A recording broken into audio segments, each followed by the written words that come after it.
はい、こんばんは。多聞丸のカンコレ、多聞丸です。本日は講談作戦春イベント2021激突運河沖野戦パート5ですね。ラバウル空襲の遊撃部隊出撃せよ E4 のね攻略の方をね今日も、配信していこうと思いますのでよろしくお願いいたします。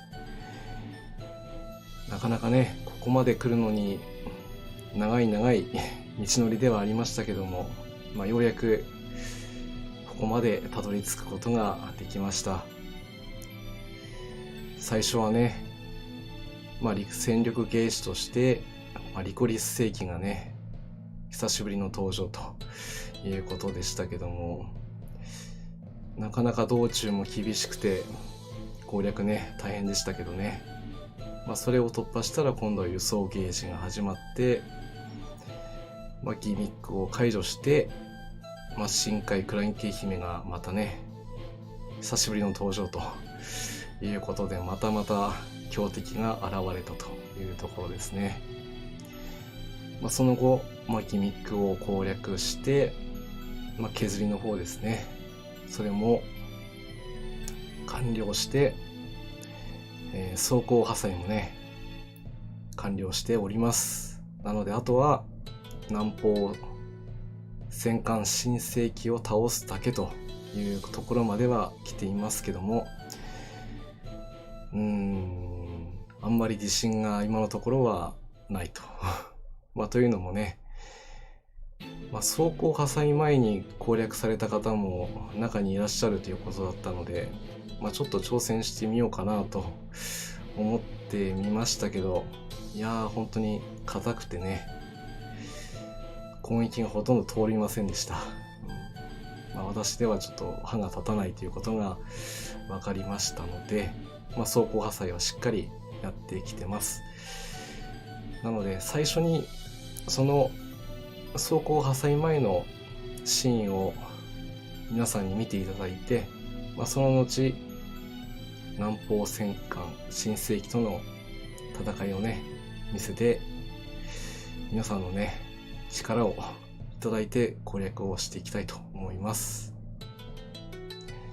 それでは今日もよろしくお願いします。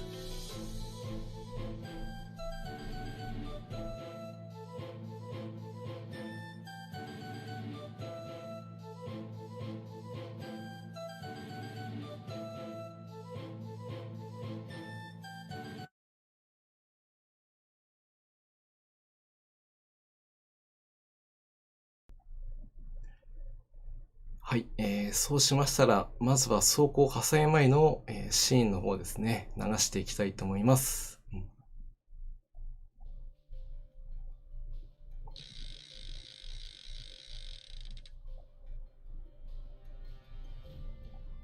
よし。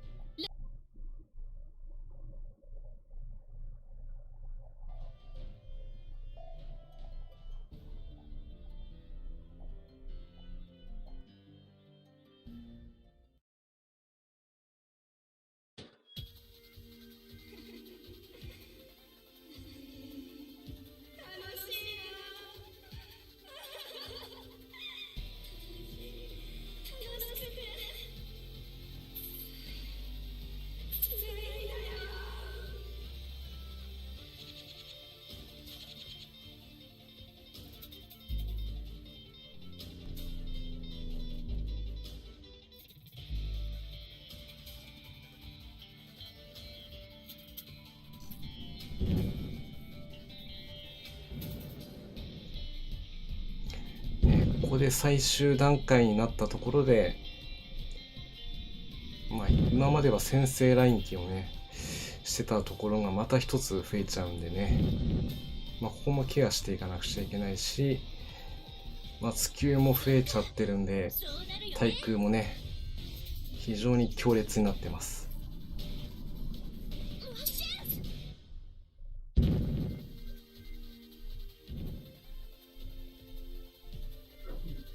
この近代化階層は伊達じゃないのよ。支援もなかなか命中重視にはしたんですけど、なかなか当たらないんですよね。ここら辺は要は各艦がその責務を全うすることを期待する。続け。ふざけるな。負けるかよ。そっか、そうなるよね。全訪問ファイヤー。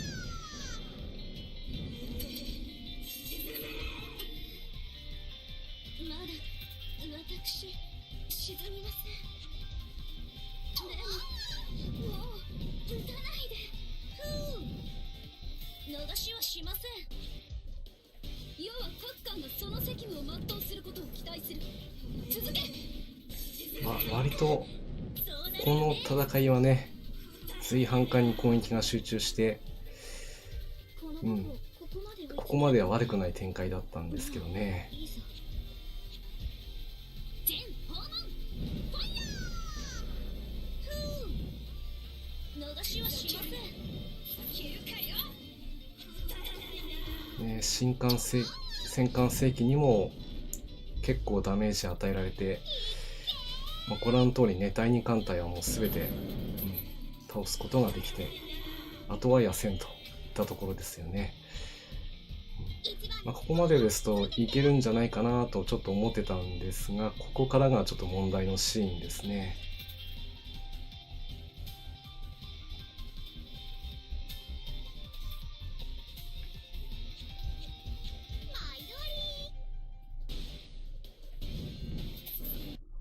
ここでね、ちょっと一回止めてみるんですけど、今、白露がね、カットイン出して、戦艦世紀にダメージ与えたんですが、クリティカルなのに関わらず79しかね、ダメージが入ってないんですよね。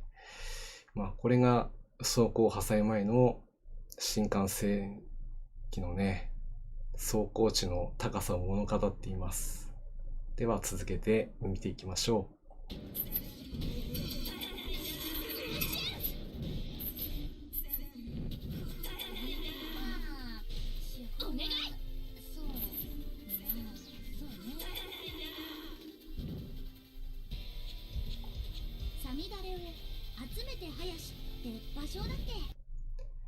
で、最後にね、最上がカットインを出してくれて、ちょっとボスにはいかなかったんですけど、今、この状態でクリティカルで695とかすごいダメージは出てるんですが、これが、もしね、新艦世紀に行った時どんなダメージだったのかというのが、想定するとおそらく150から200ぐらいのダメージじゃないかなとは思います。なので、野戦に入った段階で、体力が満タンだとしても、最上に来るときに体力が200切ってないとちょっと倒すのが難しいのかなというふうにはちょっとシミュレーションはしてみました。では流しますね。はい。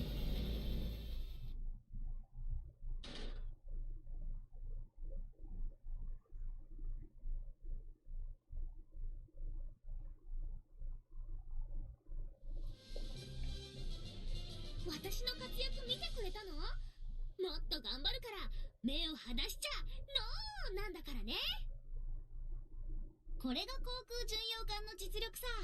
ヘリ搭載護衛艦の先駆けのような僕だからね。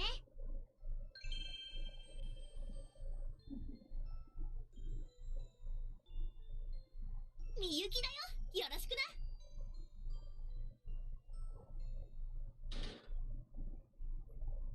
よし、ラム酒を出そう。はい、ということで、走行破砕前の新幹線世紀のね、強さがこんな感じだったのでね、果たして倒せるのかというところではあるんですけど、そのための準備をしてきましたので、ここからは攻略の方に入っていきたいと思います。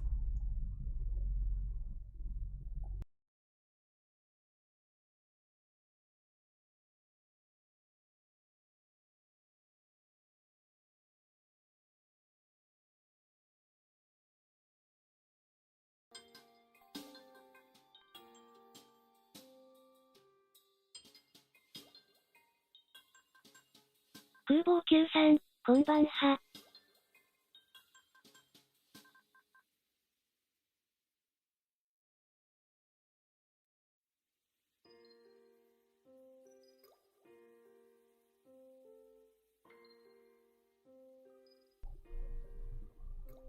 空母 Q さん、こんばんはです。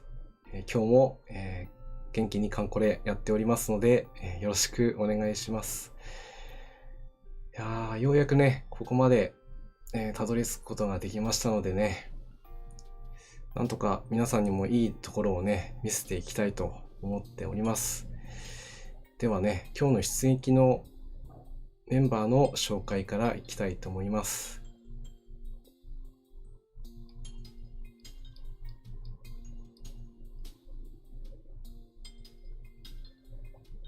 はい。表にしてみたので、まあ大体雰囲気はわかると思うんですけど、ちょっと細かい数字とかね、装備とかは見づらいと思うので、まあ大雑把に、こう話しますと、基本的には前回削りをした段階の装備とほとんど変わってはいないです。変えているところは、今回基地航空隊をすべて戦艦正規に出さなくてはとてもダメージがね通れそうにないので、これを出していくんですけども、まあ、そうなりますと道中の対潜水艦戦をちょっとどうにかしないといけないので、今まではしらつで言うと、シングレに、あとはねジョンストン、ここで、まあ、対応してもらってたんですが、多分打ち漏らすと、そこで大破してしまう可能性があるので、今日はゴットランドも先制対戦できるようにちょっと装備を変更しています。まあ、その代わり1スロット野戦装備ですね、単焦灯を積んでたんですけど、それが積めなくなっちゃったんで、まあ、最上の方にそれを積んでもらって代わりに手法を下ろしてもらってます。まあ火力が若干落ちますけど、まずは到達しないとね始まりませんので、まずは道中を突破して、そしてあとはカンムスたちを信じる、まあこれしかないので、まあ、そこまでたどり着けるようにね、支援艦隊も道中出していきますし、そして決戦支援もね準備をしましたので、一応以上のメンバーでいきたいと思います。一応道中の Y2 の場所でネルソンタッチを発動して、ボス戦には単獣陣で突撃をするといった流れになりますので、よろしくお願いします。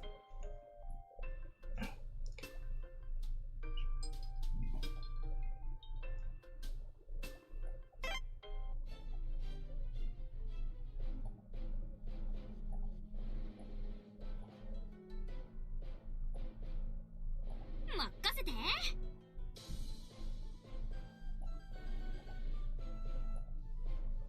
ダンク。そうですね。あとは、まあ、運営さんから案内がありましたけど、まあ、来週になりますといよいよ友軍艦隊もね出撃してくれるということなので、やっぱり友軍艦隊ね来てほしいですね。できれば今すぐ来てほしいですけど、まあここまでやりましたから、まずこの E4 はねこの力で突破できるようにね、作戦計画概要をご説明します。ベストを尽くしていきたいですね。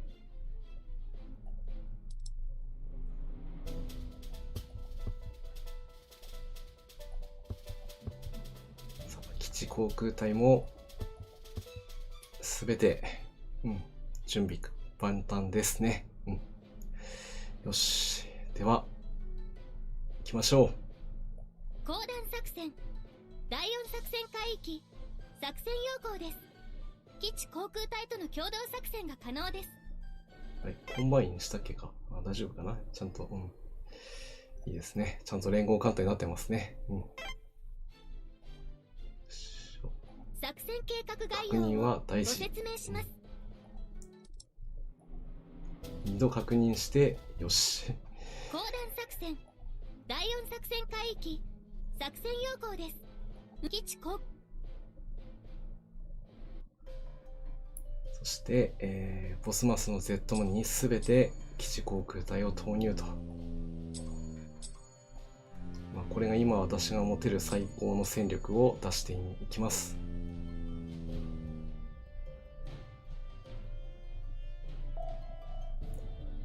いや本当にね、この海域になってからね、潜水艦が本当に強力になってるので、もう最初から気が抜けませんけど、大丈夫。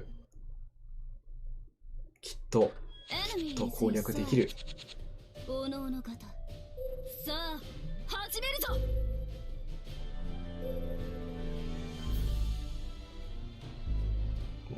定型人の5隻か。うまくいっても1隻は残してしまうけど、2発来るか。40問の酸素ぐらいは伊達じゃないからね。よし、まずは最初の雷撃はかわしたな。よしよし。攻撃開始。行きましょう。これね、5隻も並んじゃうとね、東海部隊出したくなるんですけど、でもそれでやっちゃうと手数がね足りないんだよな。ベロオーナーか。前アドムラ、貴様の指揮のおかげだな。ゴトが一番悪くは。そしてね、一応このまあ海域というか、このボス戦に関して言えば、まあ制空権は、まあ取れるか取れないか、まあ優勢は確実に取れるんですけども、ここだけね、まあギリギリの制空地になっているので、まあ被弾をしないかどうかだけが心配ですね。始めるぞ。だいたい数字で言うと380。そうなるよね。この値であればギリギリ抜けられるはず。みんな覚悟はいい？行くよ。いいね。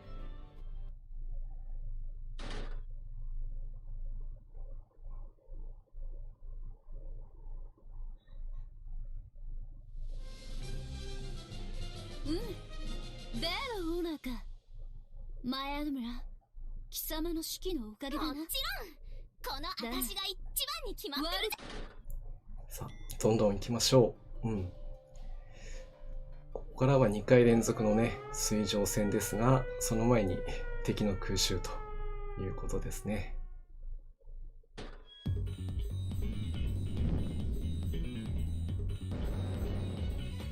おっと、少しばかりダメージが入っちゃったな。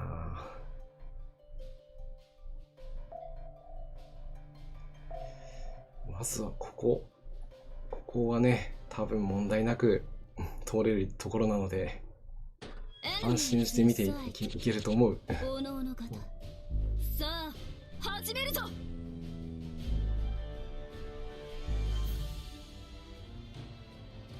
そっか、そうなるよね。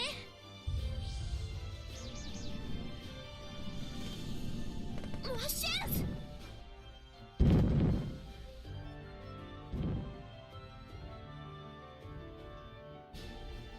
お姉様の邪魔する人は許さない。単装法って何気にわびさびよね。要は各艦がその責務を全うすることを期待する。続け。そっか、そうなるよね。いいですね。一回も撃たせない。まあこれが最高の状態ですね。ベロオーナーか。前アドムラ、貴様の指揮のおかげだな。だがこれが従来総監の実力ってやつよ。Thank you very much よかった、活躍できて。さあ、ここまではね、まあ大体予想というかね、まあ想定内ということですけど、ここからが、まあ本番ですね。まあおそらく突破はできるとは思うんですが、ここで被弾をしてしまうと、ちょっと力及ばずになってしまうんで、ネルソンタッチ、頼むよ。Enemy is in sight. おのおの方、さあ始めるぞ。さ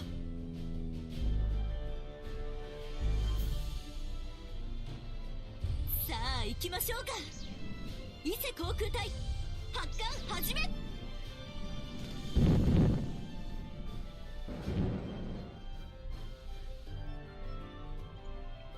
手法戦車発明。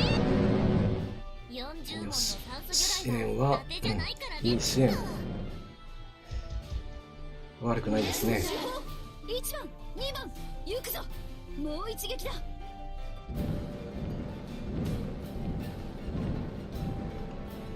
いいですね。ターニング。これで敵の第一艦隊は全て相当完了。逃しはしません。そして第二艦隊も全て倒すことができて、もう想定している中では最高の攻撃でしたね。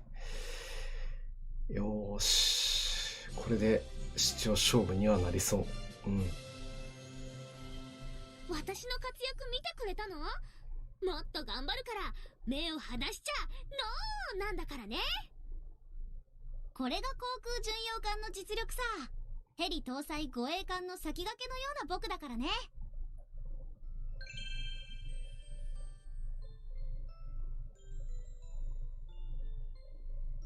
白露型駆逐艦5番艦の春雨です。はい。輸送作戦はお任せくださいです。あ、春雨さんですね。よろしくお願いします。いつも輸送作戦頑張ってもらってますね。では進軍していきます。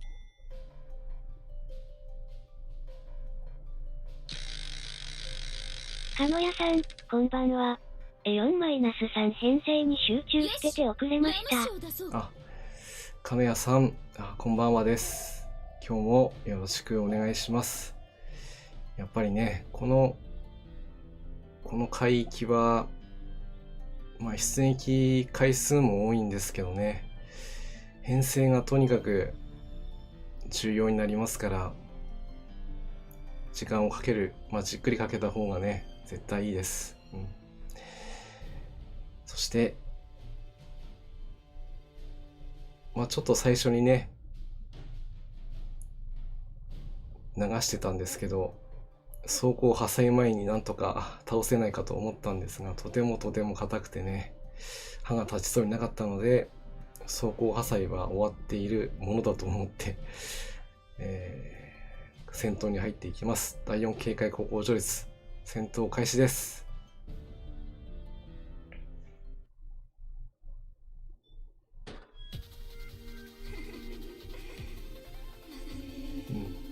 空母級さん、鹿野屋さん、こんばんは。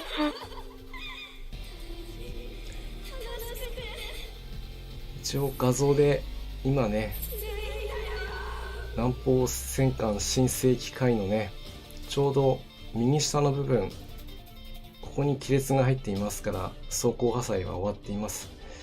なので、あとはもう実力で排除できるかどうかですね。基地航空隊、支援艦隊、主攻艦隊、全力で当たりましょう。戦闘開始。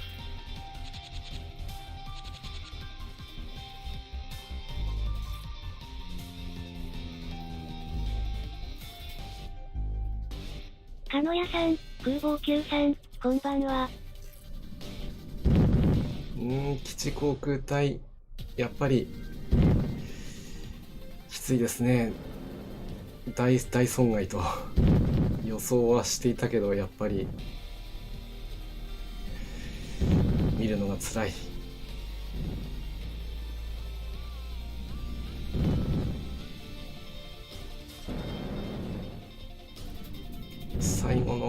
さん、気は青いひびが目印でしたっけ？破砕。はい、そうですね。右下の部分のところが破砕ですね。しているかどうかのポイントになります。みんな覚悟はいい？なのであとは行くよ。逃がさないわよ。当てるだけ当てていきましょうね。40問の酸素魚雷は伊達じゃないからね。あー、先生来撃はなんていうの？北上で、こんなことあらららら。早く修理したい。でもね、第一艦隊はもう要は各艦が叩けたのでその責務を全うすることを期待する。続け。第二艦隊もまだ早く倒してしまいたいけど、なぜかボスにばっかり行く。でもそうなるよね。まずい展開だな。あららら。あららら。第二艦隊に攻撃がいかないぞ。おい、行きましょう。攻あれ、撃そういう仕様じゃないはずなんだが。要は各艦がその責務を全うすることをみんなどうした？期待する。ボスにばっかり行ってる。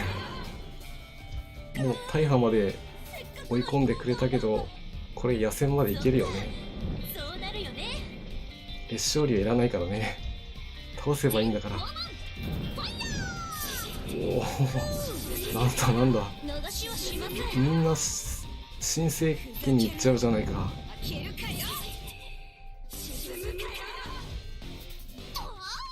倒してお願い。ここは譲れない。突撃よ。オープンファイヤよし、シングレナイス。ー。攻撃開始。行きましょう。さあ、サミダレを集めて林。あとは場所内撃で。敵艦発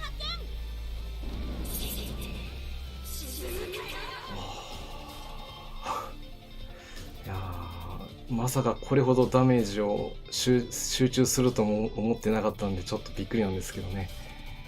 でもね、ここから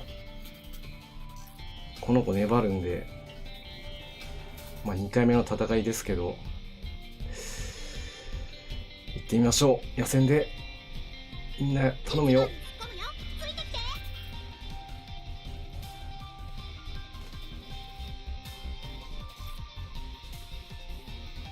ここまで長い道のりだったけど、みんなの思いをここで14、硬い。シングレこれがだったね。いけるか。43、ああ集めて林って場所だ。倒せない。これで倒せないんだな。あ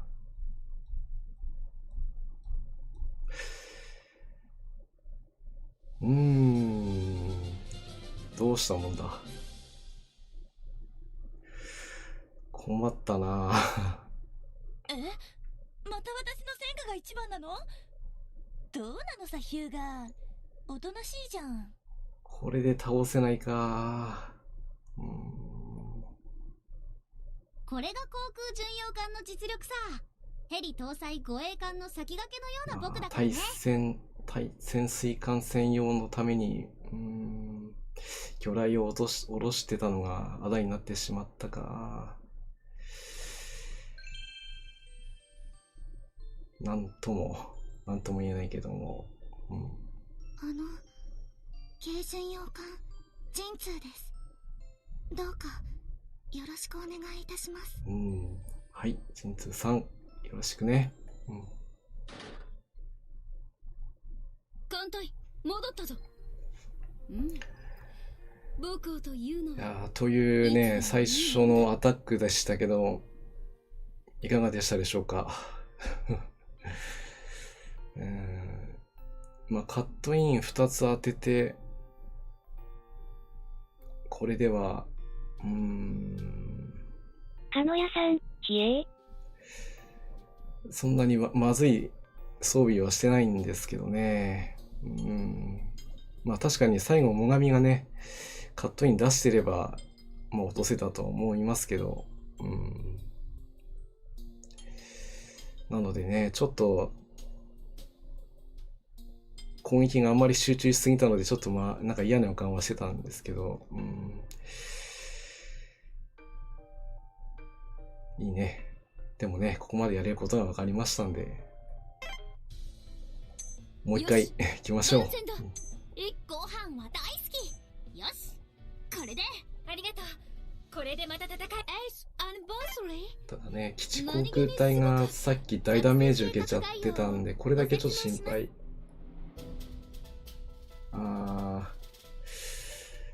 飛竜隊は全滅しちゃいましたね。ここ、虎の子の舞台だったんだけど、仕方ないね、これはね。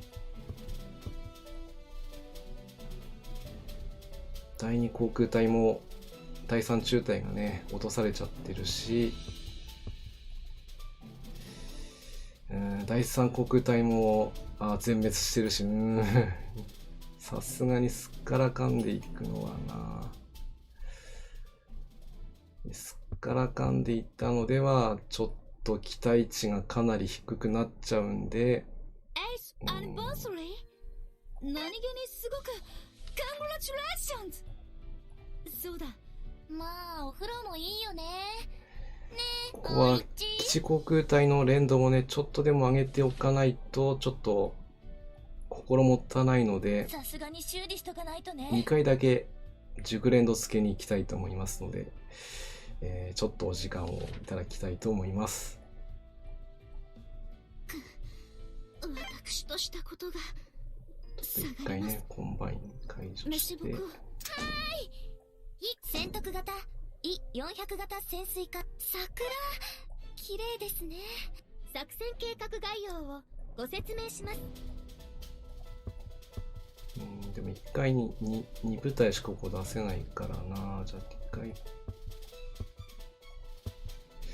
3部隊は待機させて、第2作戦海域走行値が380でしたね、確か。376ですよね。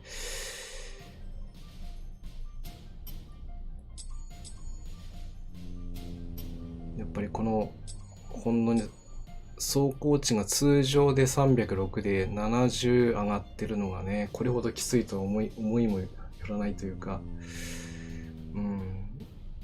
破砕前でも結構ダメージ入らないなというのは分かってたんで、あとは走行の乱数を抜いていくということになるんでしょうから、ああいう場面をね、多分3回に1回ああいう形には取れるとは思うんですけど、そこからさらにね抜いていかなくちゃいけないというのと、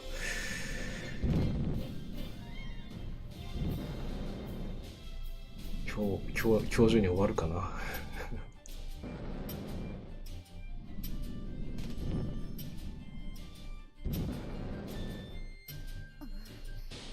でもね、ここは弱気になっちゃうとそれがそのままプレイに出ちゃいますから、弱気にならずヒューマンエラーを起こさないように、攻略していきたい。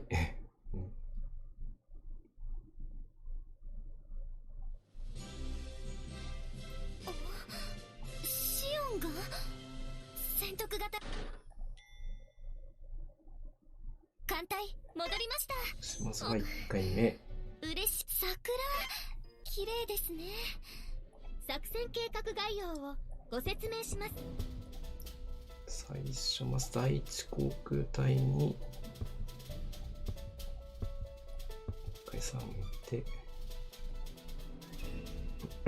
第2にはもう1回出てもらって、この第1前段作戦第2作戦会いい？しおいちゃん、いおちゃん、ひとみちゃん、第1潜水機動部隊戦略出撃抜秒です。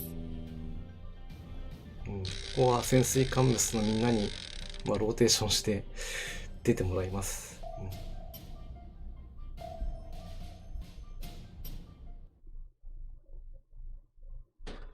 400敵艦見る。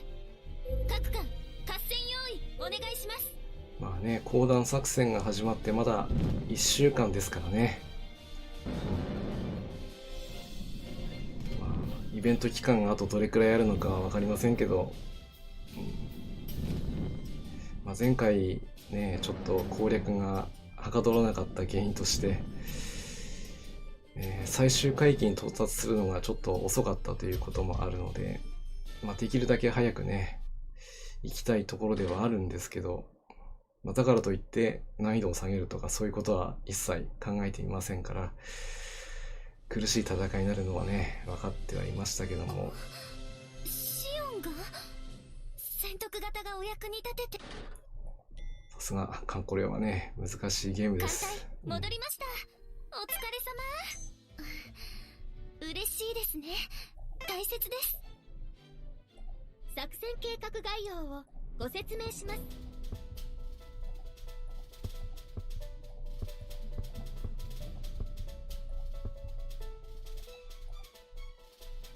次は第2航空隊を待機させて、第3航空隊は連続出撃と。行きましょう。危ない危ない。作戦計画概要をヒューマンエラーをしちゃいけないところだ。前段作戦第2作戦か戦得型 E400 型潜水艦1番艦 E400 出撃します。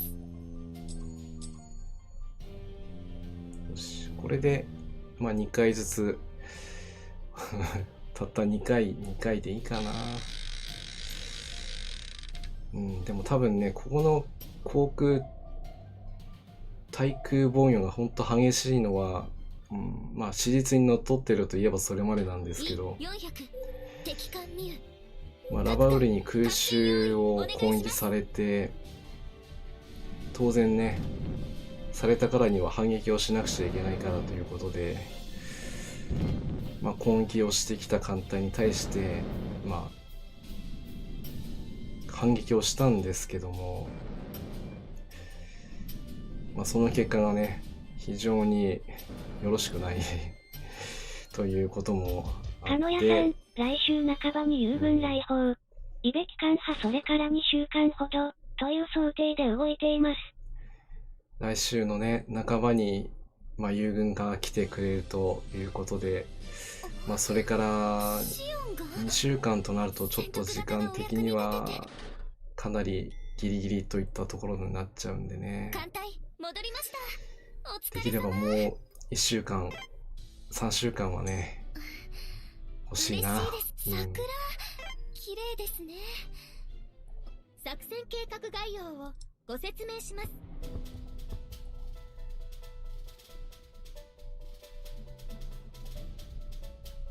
あと第2、第3航空隊を退避。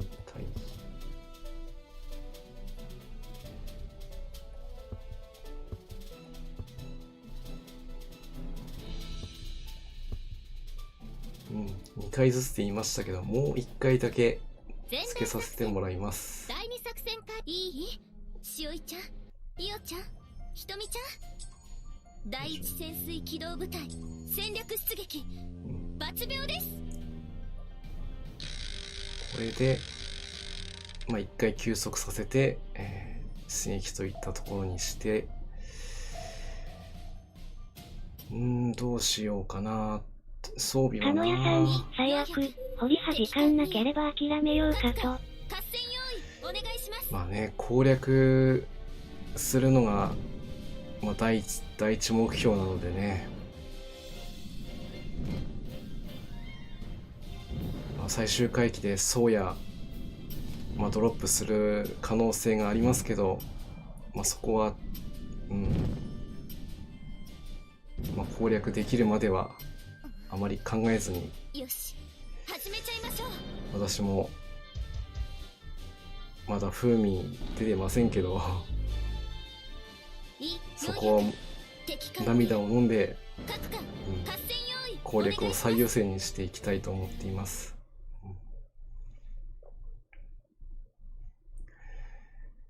まあいつもね、攻略に関してはそんなスタンスでやってますので、あまりね、戦徳型がお役に立ててよかった。あまり気にしてはいないんですけど。艦隊いや戻りました。でもお疲れ様。多分ね、嬉しいですね。提督、お聞きしました。艦隊はついに8周そう8周年年。本当にね素。敵なこと。作戦計画概要をご説明します。もうだいぶ無理させちゃったんでね、疲労マークついちゃいましたんで、まあ大体3分くらいですかね。45分になったら出撃していきたいと思いますので、それまでの間にお聞きしました。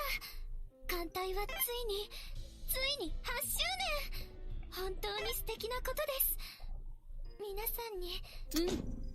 世が出よう。鹿野屋さん、新機関派、囲碁開口の機会もあるでしょう。気にするな。そうですね。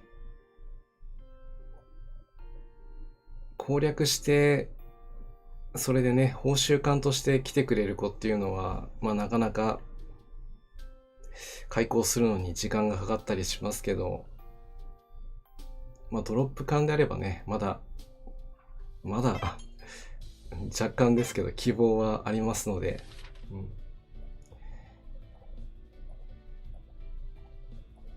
ティータイムは大事にしないとね。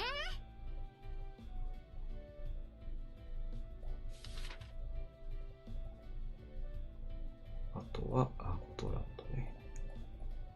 ちょっと汚れちゃった。お風呂いいかな。あと疲労じゃない。あと第二艦隊もございます。シングレ受けてるな。シングレもちゃんと直して。これでいけるね。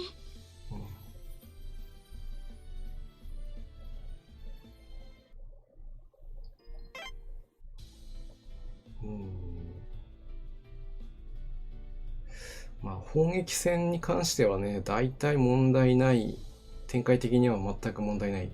あとは、まあ、フィニッシュをどうするかというところで、キャップに届いているのかいらないのか、ちょっと見とこうかな。第二艦隊で。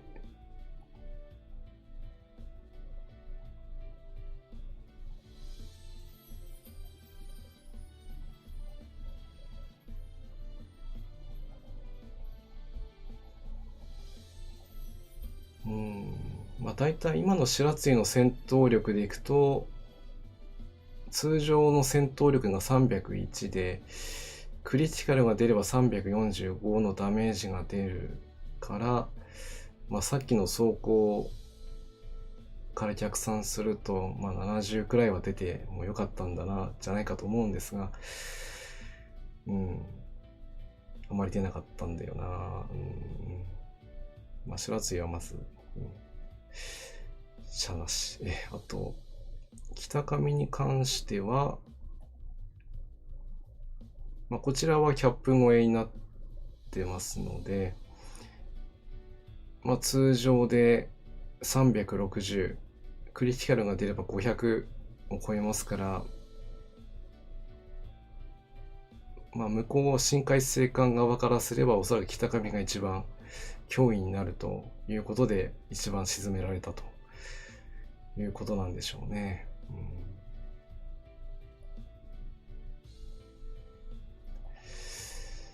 でシングレに関しても、まあ、白露とほぼ同じですね。むしろ白露の方が威力高いかもしれない。まあ、通常で280、まあ、クリティカルが出れば430ですから、まあ、クリティカルだったら落とせたかっていうね、そんなところでしょうね。で最後に最上。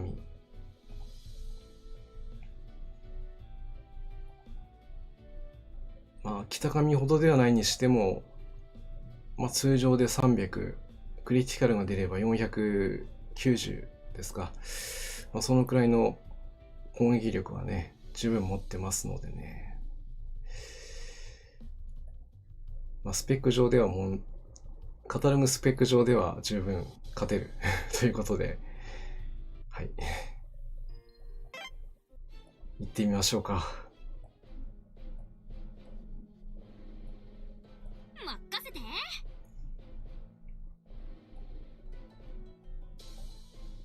ダンク。もうね、ここでやることはもうすべて作戦計画やってきたんで、ごあとは説明します。フィニッシュだけ。カノヤさん、ギャップ値解放の恩恵が一番大きいのが雷順ではと思ってます。来週ね、やっぱり向こうもそれ分かってるんで、さっき一番最初にね、潰しに来ましたからね。なかなか、講カン談作戦コレ難しいですよ第。4作戦海域、作戦要項です。基地航空ネルソン級戦艦1番艦艦隊機関ネルソン出撃するぞ。各艦遅れるな。ついてこい。まあ基地航空隊もね、なんとか熟練度を上げてきましたのでね、多少は威力が上がってるでしょう。まあ、とは言っても一番怖いのはこの対潜水艦戦、ここがね、Enemy is in sight。私は一番怖いので、さあ始めるぞ。4人の対戦先制攻撃にさせています。だから5隻は出てこないでと言いたい。残念だったね。突撃よ。オープンファイヤー。毎度まずいな。攻撃開始。引きましょう。 3本来るか。あ遊びよね。ー、危ない。残念だったね。突撃よ。オープンファイヤー。攻撃開始。引きましょう。いたまいやこれもう1本来るかな。そう来ちゃうな。そうね。フレッチャーじゃなくてジョンソン。ついジョンソン、フレッチャーと言ってしまった。まあここでね、フレッチャーを使うという選択肢もあるんですけど、ここはジョンソンでやらせてくださいね。でろオーナーか。マヤル村貴様の指揮のおかげだな。あれだが5と悪くは1番ない。うん、じゃあまあね、最初の戦闘があまりにうまくいきすぎてたんで、まあ道中被弾をしないなんていうことは絶対ありえないですから、まあ、だからといってね、被弾をしたからといって攻略できないかといえばそうでもないのがこのカンコレなので、 Enemy is in sight。ボス戦までたどり着けば何かが起きます。始めるぞ。何かがね、起こしてくれるはず。さあ行きましょうか。伊勢航空隊発艦始め。でもこれがね、イベントの戦いだから、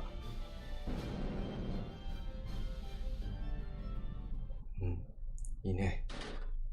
対空戦は問題なく。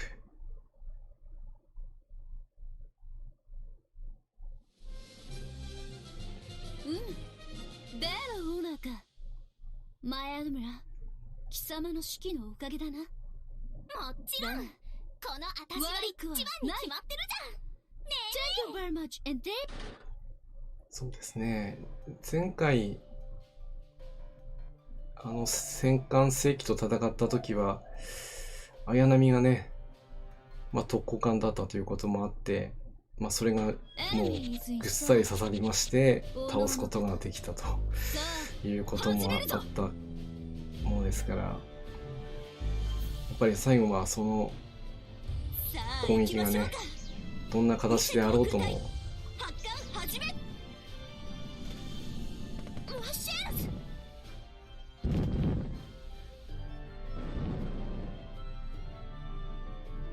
どんな形でもいいかな、手法。当てていくことが重要ですね。単装法って何気にわびさびよね。T 字有利は T 字有利とただ受け取ってしまうと危険ですね。続けるな。開けるかよ。よし、伊勢ナイス。そこをケアしてくれれば。全訪問ファイヤー。後の攻撃は怖くなし。うん。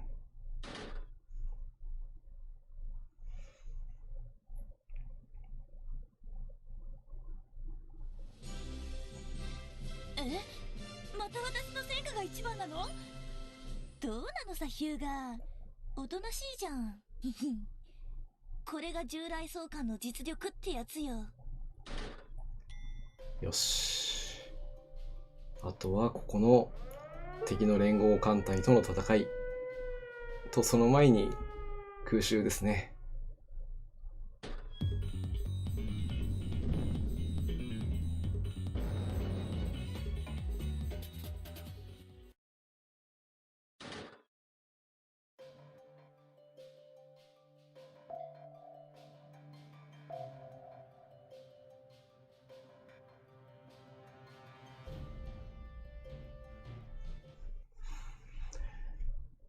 ここはネルソンたちで、おのおの方確実に突破をしてきます。始めるぞ。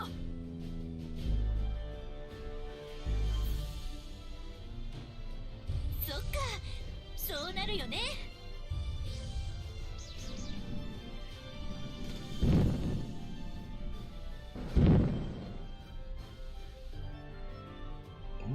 どうだ。私頑ひ張るえから見捨てないで。40問の酸素魚雷はいいぞ。伊達じゃないからね。今度は T 字振りか。1番、2番行くぞ。楽しませてくれるぜ。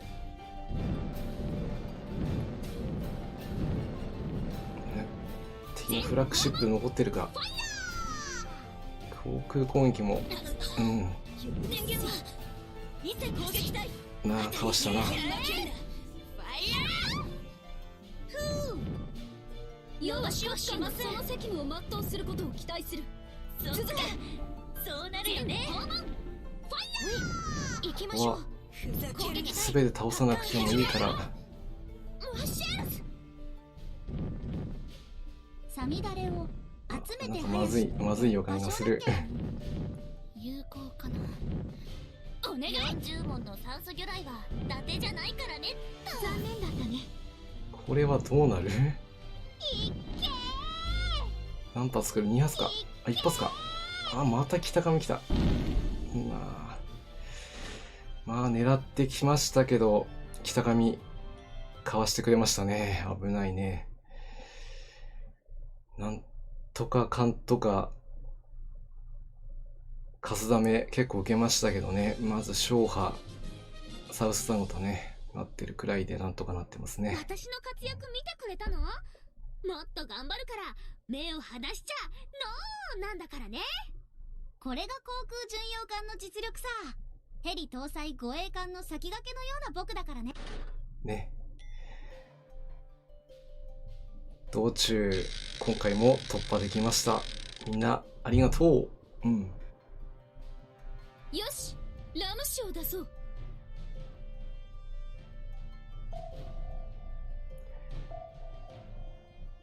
じゃあもう一回行こうかね。第4警戒航行序列で戦闘開始。みんな頑張ってきてね。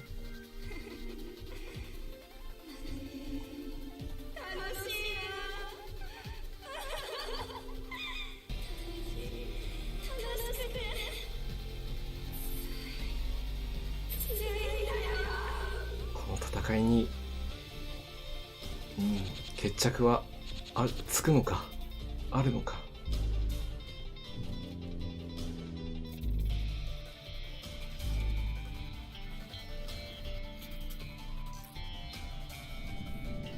やはり基地航空隊大ダメージ受けちゃうけど、それでも当ててくれる。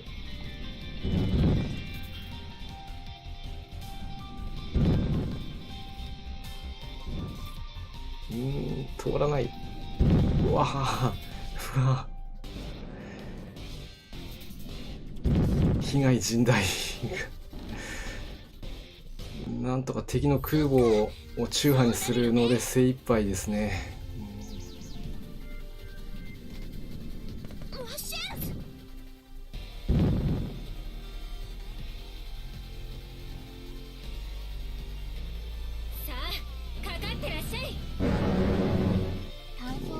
れはどうなんだ、戦闘形態。うわー、またしても北上に。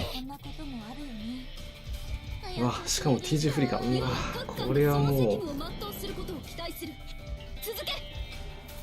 ふざけるな。開けるかよ。もう見守るしかないですね。そうなるよね。4人も寄ってせっかくの飛行甲パンがバーニング。野戦に持っていくことさえも難しい状況ですね。攻撃隊発艦始め。要は各艦がその責務を全うすることを期待する。続け。大暴れしてるな。上部構造物な。電源は生きているか。見て攻撃隊。まだやえぐ。まだ戦える。なんとか第一艦隊にはダメージね与えてるんだけど、第二艦隊がほぼ健在なんで、ちょっとどころのダメージでは終わりそうにない。今の僕は負けないよ。甘い甘い。残念だったね。かわすけど、これだけ残ってると野戦は無理だな。攻撃開始。行きましょう。一番先に敵艦発見。これはしょうがない。大ダメージした。もう一回来て。はい、これは野戦に行けないので戦機はしません。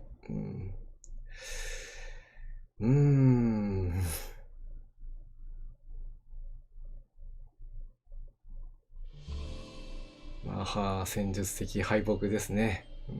これはもうどうしようもないですね。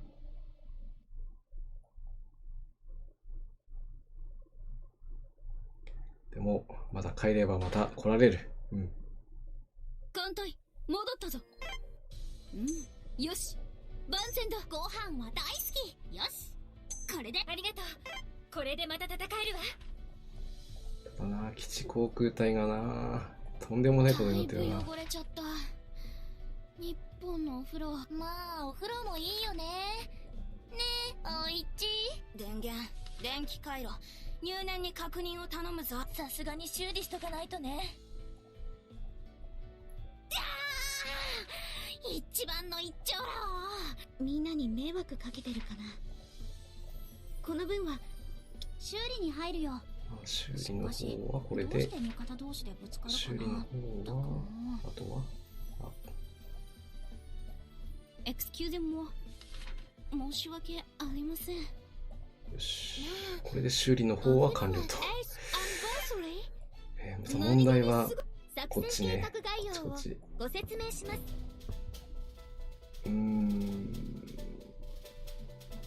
これどうなのかな。カタリナ使った方がいいのかな。まあでも熟練度は結局落ちちゃうからあんまりだけども、いやー完全に落とされましたね。これではもうどうにもなんない。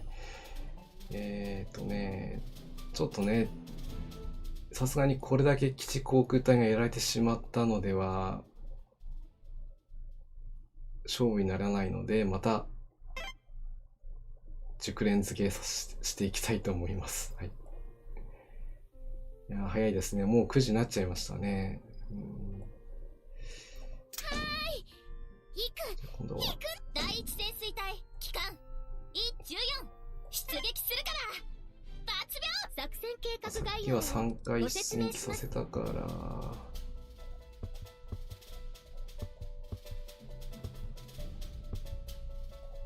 前段作戦第2作戦隊第一潜水隊一応ね今回は、3本線までつくまでちょっとつけていきたいと思います。まああまりねつけても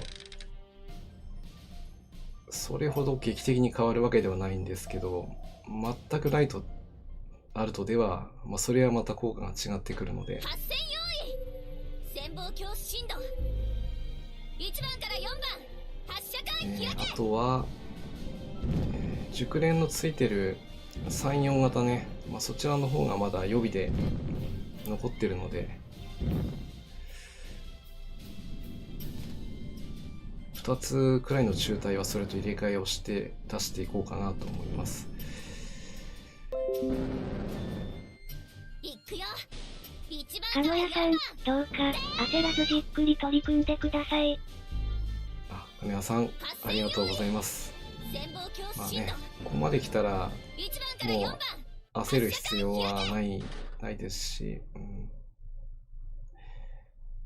最悪今日落とせなくてもまた明日があるさということでね。いいよ、またやっちゃった。勝てる時にはあっさり勝ったりするもんなんですけど、祈祷しました。勝てない時は無事でね、何より引き際も肝心ですから、一応今日はね作戦計画攻略できるまで頑張ってやろうかなとも思ってたんですけど、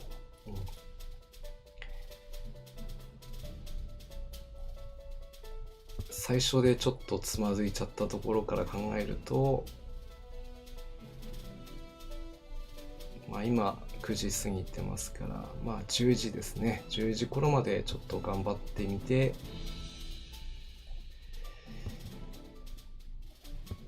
モノクマの弟子さん、こんばんは。モノクマの弟子さん、こんばんはです。今日も見に来てくれてあモりがとうノクマのございます。弟子さん、-5-2、ラスダンで積んでます。もうそこまで行ってるんですね。どうも、最後に行くその2番目がね、すごい鬼門だっていうのは、ちらっと見てはいたんですけど、まだここを攻略できない私としては、あまり、見ないようにしていました。ご説明します。前段作戦、第2作戦海域、かのやさん、確かに、翌朝あっさり抜けてしまって、拍子抜け、とかありますね。なんでね、噛み合う時には噛み合うだろうし、準備はいい？全く、14、出撃します。今どうにかしなくちゃいけないみたいなね、コンディションでやっちゃうと、いい結果にはなかなか結びつかないっていうのがね、よくあることなので、合戦用意。じっくりいきましょう。1番から4番、発射管開け。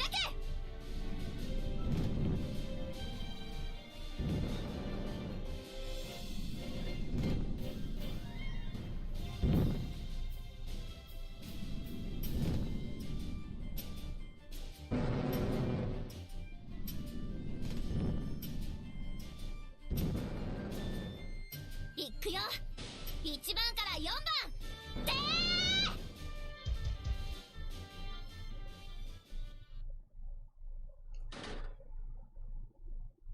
まずはこれで1回目の熟練度付けができたというところで、じゃあ次は2回目いってみようかな。いいよ、またやっちゃった。テイト君、褒めてくれてもいいよ。イエイ。やったね。イエイってね。こんにちは。祈祷しました。無事で何ありがとう。やった。どれどれ。作戦計画概要をご説明します。今度はこっちが退避させて、次は第1と第3を出撃させて、前段作戦、第2作戦会、第1潜水隊機関 E14 出撃するから抜秒。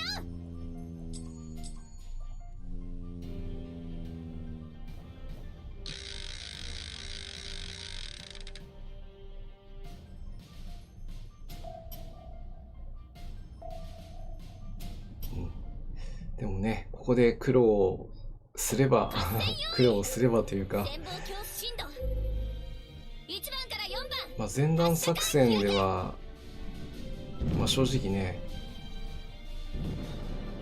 自分が思っていたよりも早く攻略できたので、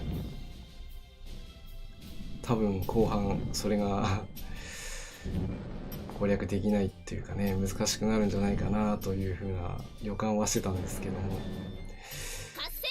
こでそれがちょっと出てきちゃった感じはしますね。でもね、ここが最後の海域として攻略が終わるわけではないので、まだこの後にもうワンステージ残ってますから、ここで苦労すれば最後のところはね、意外と思いもよらぬ結果になったりする。褒めてくれてもいいよ。まあカンコレ8年もやってますとね、そんな予感もしたりもするので、無事で何より。あくまでポジティブにね考えていくのが、まあ、攻略のコツかなと勝手に思ってたりもします。よし、ちょっと突き進めちゃうな。よいしょ。ここはまず一回休息をさせて、そうね、今8分だから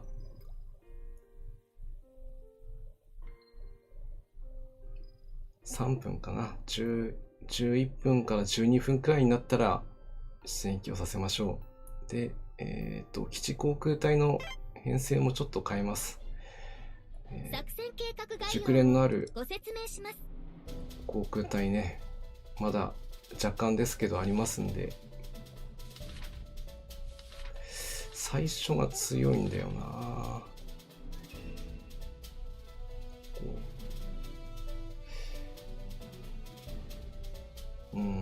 ここはちょっとはやぶさの6号戦隊を一つ入れてみようかな。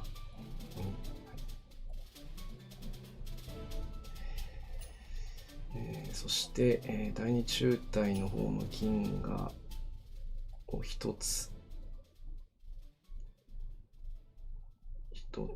の中隊に変更して、で最後の銀河隊も3、4型ですね。こちらに自己変更。よし、じゃあちょっと休憩ですね。私も休憩します。はい。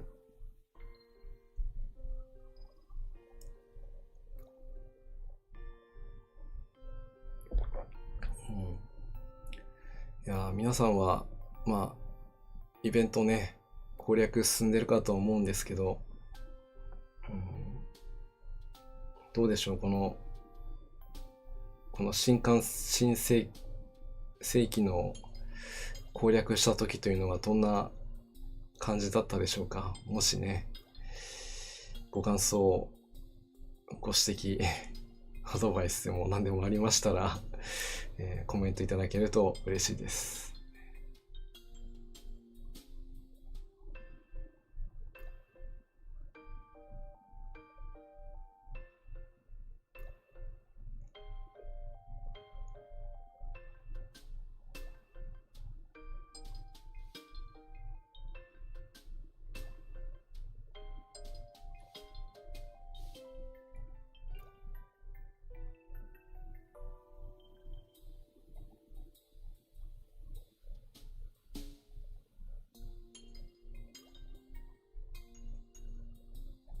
イデヤさん、こんばんは。2-1潜水艦でやってたら忘れていました。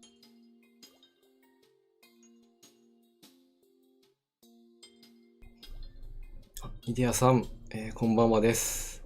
今日も来ていただいてありがとうございます。2-1ですね。潜水艦。いいですね。あそこら辺もまだまだね、攻略としては、まあ集中してやらないとね、まあ、提督のヒューマンエラーが一番怖いですから、じっくり落ち着いて攻略していきましょう。空母93、2で、心折れました。空母93、22で、心折れるということで、まあね、来週の半ばになれば、友軍艦隊も来ますから、まだもうちょっとね、やれるところはやってみてもいいんじゃないかと思います。よし、それではお時間になりましたので、出撃していきたいと思います。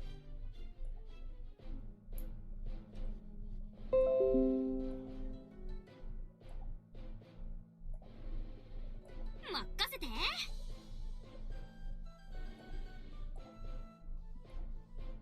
ダンク。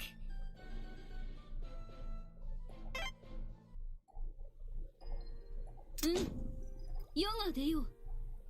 なーに、これもビッグセブンの務め。気にするな。まあね、ちゃんと道中対策は十分。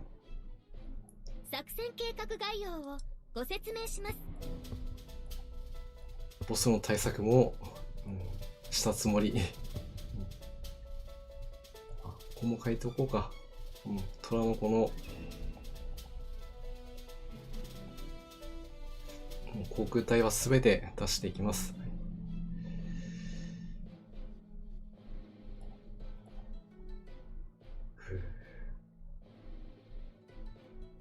大丈夫だよね。基地航空隊も、はい、準備 OK。待てよ、最後の陣代だったからな。ここは、こっちに変えるか。鹿野屋さん、今回、海外艦中心に、ドロップ派豪華なラインナップですから。なかなか、普段はね、ドロップしないようなカンムス、まあ、サラトガとかもそうですし、まあ、ワシントンも、まあ、サウスタゴタもね、出たりするので、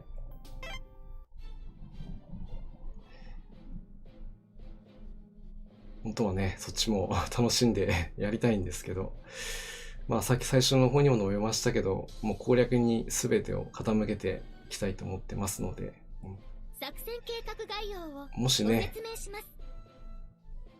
奇跡が起きて攻略できた暁には思いっきり、やっていきたいですけども、まずはここ攻略ねしていきましょう。横断作戦第4作戦海域作戦要項です。基地航空隊との共同作戦が可能。世が出よう。なーに、これもビッグセブンの務め。気にするな。さっきは基地航空隊がとんでもないことになってしまったけど、しまった。そっか、録音にしたから届かないか。やってしまった。そうか。これする場合は、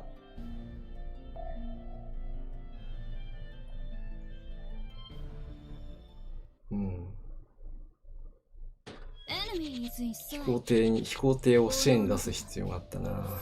ちょっと早まりましたね。第一に回して、いや、まあ今はこれに集中。お願い。だいたいボス前の前にのとこも、まあ事故りポイントですからね。まあここまでは大変いい感じで抜けてきてるんで油断してますけど、慢心ダメ絶対ね。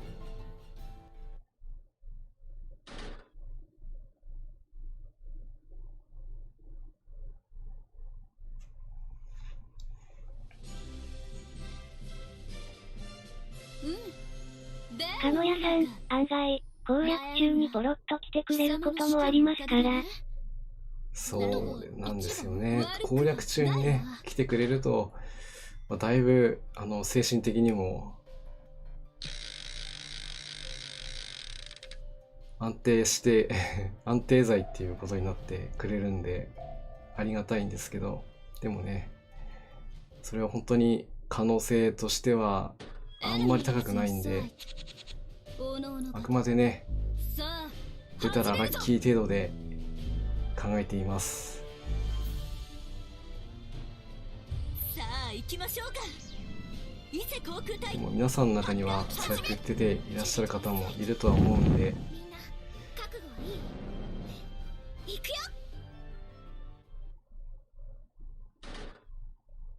私もね、イベントをやってカンムスが全員揃ったなんていうのはね、あんまりないんですよね。特に攻略中に出たなんていうのはほぼほぼなくて、悪くない。この私が一な番んとかかんとかね、攻略して、その後で、回数重ねてとようやく出るっていうのがね、いつもの流れなんで、それでも出ない子は全く出ないですから。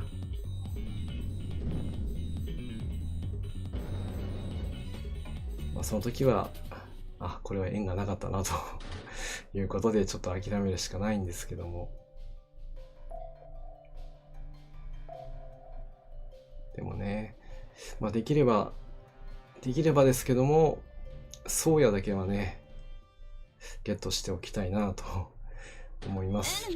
この子は、ちょっと特殊な看守でもあり、可能性がね、まだまだ秘められているので、そっか、そうなるよね。連動を上げるにも時間がかかりますし、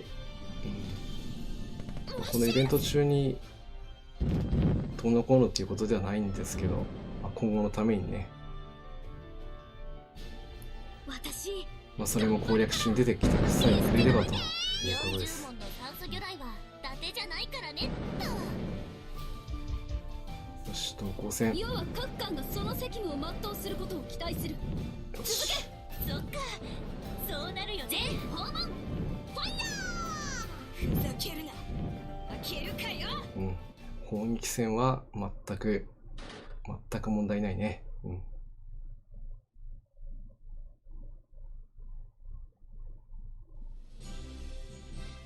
私の活躍見てくれたの？もっと頑張るから目を離しちゃノーなんだからね。これが従来総監の実力ってやつよ。従来総監の実力見せてほしい。なかなか見せる前にね、落とされちゃうんでね。ここでヒューマンエラーを起こさないネルソンタッチいきましょう。かのやさん、幸運がやたら高いみたいですね。史実エピソードからかな。そうや。まるで某カゲロ型8番艦みたいなね立ち位置なんだかなとも思いますけども、先ほど間違ってもいないか、基地航空隊。さあ行きましょうか。伊勢航空隊。ここでも被害甚大か。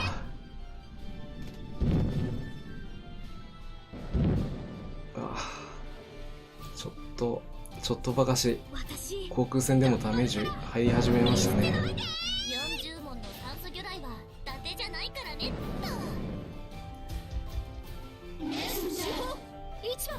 今回もネルソンタッチ1、2、3。よし、これで第一艦隊は、壊滅。第二艦隊も壊滅。ここまではベストな状態ですね。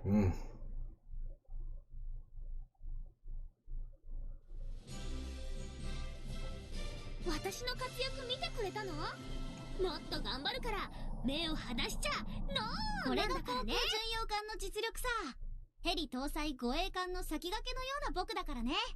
鹿野屋さん、戦闘力派らしいですが、カンコレ派、特定艦でルート固定とかありますからね。そうですね。まあ、カンコレの場合は、ラム酒を出そう。まあ、戦闘艦はもちろんですけど、まあ、一個のカンムスだけの戦闘力で海域に勝てるわけではなくて、まあ、艦隊を組んで初めて戦闘力が発揮されるわけですから、まあ、この間のね、潜水艦攻撃、まあ、陣芸、大芸ね、新しいシステムが導入されたように、まあ、宗谷も本当の意味でね、艦隊の一員になるのはまだまだこれから先だと思うんですけどね、期待したいですね。では、戦闘開始いきたいと思います。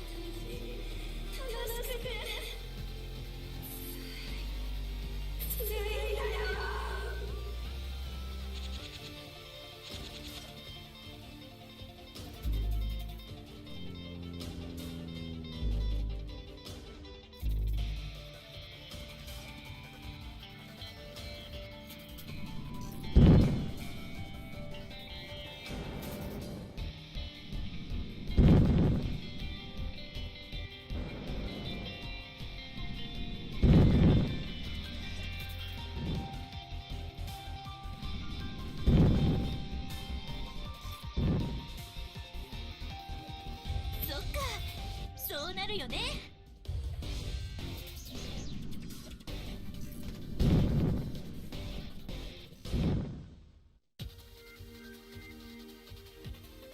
逃がさないわよ、荒く見ない。40問の炭素魚雷は伊達じゃないからねっと。今見てなさいよ。今回もか、アタッカー狙ってくるな。続け。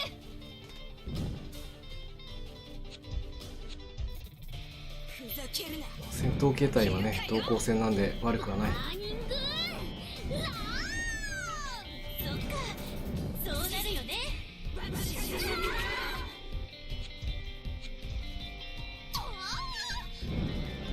相手の第二艦隊が健在すぎてちょっと怖い。要は各艦がその責務を全うすることを期待する。うわー、最上がやられたか。冗談じゃないよ。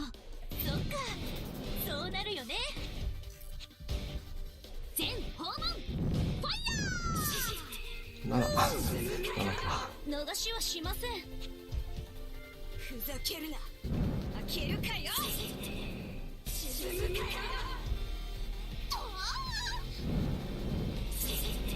ここは譲れない。白露大破しちゃったか。甘い甘い。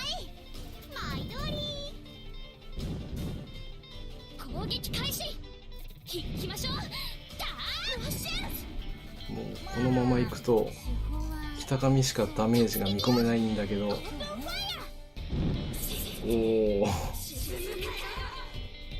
まだ私。うわー、400か。これでも刺されば刺さるか。まず行ってみるしかないですね。打線行きましょ一番に突っ込むよ。ついてきて。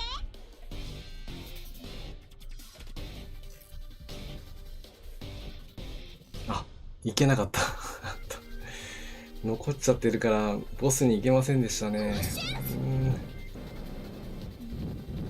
有効かな。残念だ。もうスカートがスースーします。やっぱりズボンにしとけばよかった。もう最低。サミダレを集めて林って場所だっけ。そうか、3隻残ってたか。ちょっと計算し間違えましたね。ふう。でのオーナーか。マヤド村、貴様の指揮のおかげだな。これが航空巡洋艦の実力さ。悪ヘリくは搭載護衛艦の先駆けのような僕だからね。なんとも言えない状況ですね。みゆきだよ、よろしくな。ね。みゆきスペシャル、よろしく。艦隊、戻ったぞ。母校というのはいつでもいいものだ。よし。もう一回、今日はね、もう一回だけ行きます。よし、万全だ。それで今日の寸劇は最後とさせていただきたいと思います。ちょっとね、これでまた戦えるわ。勝てるような気もしなくはないんですけど、一番の一丁羅だいぶ汚れちゃった。なんとも言えないというところで、なので、基地航空隊の熟練度をね、きっと取り返すから。私としたことが3本線くらいまでちょっとつけさせてもらって、それで心配していただ。せっかくの航空甲板が台無しだよ。もうやだもう。覗くなよ。挑んでいきたいと思います。待ってよ。一回コンバインして。行く。13出撃します。怒りを上げて。作戦計画概要をご説明します。まあ第一はそんな悪くはなかったと思うけどな。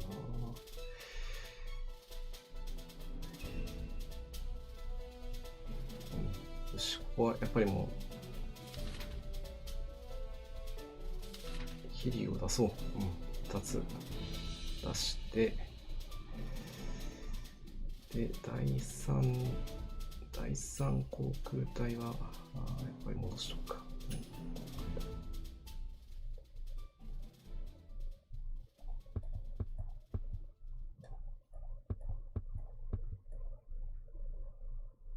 ね、射程が8なのにね、これ出しちゃったもんね。もう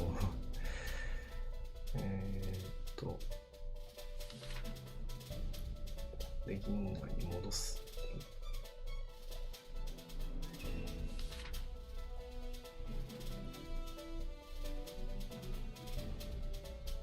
中隊はまだ残ってるから、こう銀河にして、じゃあこれだね。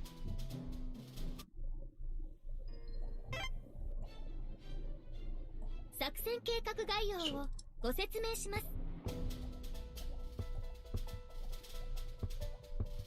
でもね、多分ね、勝利には一歩一歩近づいてると思いますので、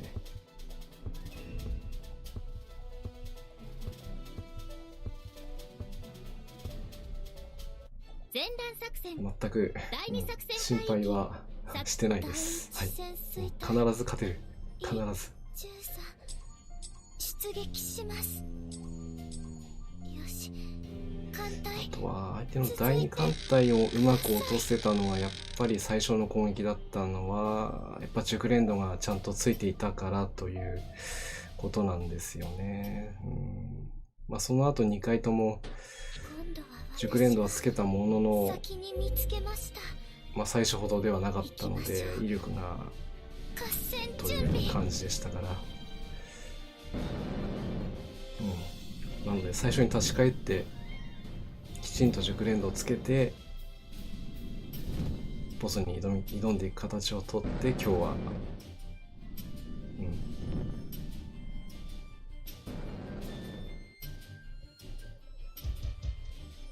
締めていきたいと思います。はい。なのでね、多分15分くらいかな。ちょっと15分ぐらいはちょっと時間をいただきたいと思います。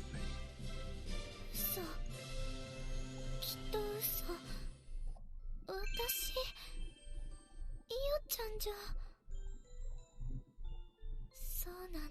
あや艦隊が戻りました。いいの？そう？作戦計画概要をご説明します。まあ、第一はちょっとお休みして。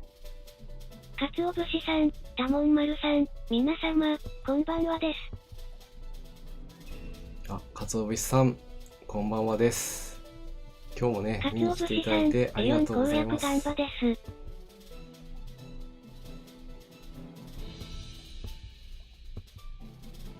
まだまだ、始まったばかりなのでね。前段作戦、第2作戦海域、第1潜水隊、もうね、経験値を稼いでるんだというふうにね、心に思ってやっていればなんてことはないです。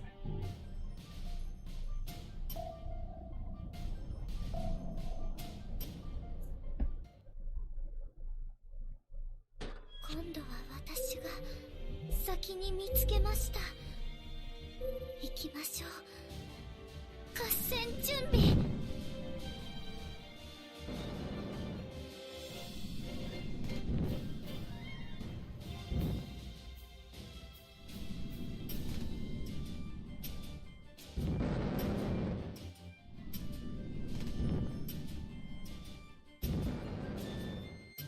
撃ちましょう。発射管開け。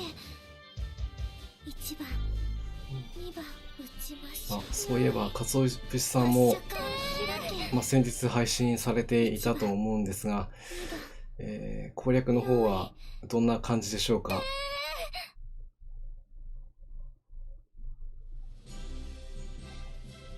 嘘、きっと嘘。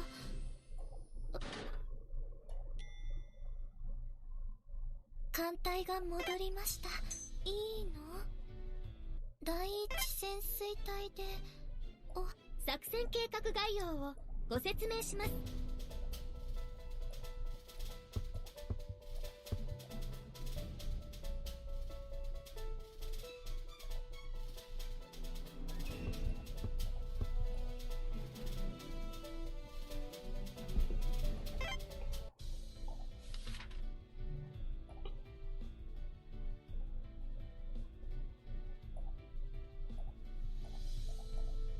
走行は抜かれていないが。かつお節さん、今朝、2の攻略が終わりました。あ、2の2の攻略が終わったんですね。では、いよいよ、ルンガオキア戦、第2水雷戦隊、二水戦の戦いがね、待ってますね。うん。遊撃部隊の戦いも、なかなか面白いので、存分に楽しんできてください。作戦計画概要をご説明します。前段作戦、第2作戦。かつお節さん、今ハイ203の捜索とエさんの情報収集中であります。出撃します。なるほど。新しいね、新刊ですとね。ニオスです。ください。E さんの情報収集ね、そうですよね。一応、最終海域にもつながる、この海域に、第4海域にもつながる、そんな、艦隊編成になりますので、第3艦隊と2水戦ですね。ここの選択はね、非常に重要になってくると思いますので、今度は私が先に見つけました。行きましょう。先行された方のね、貴重な情報を生かしてね、攻略していきたい。本当に感謝ですね。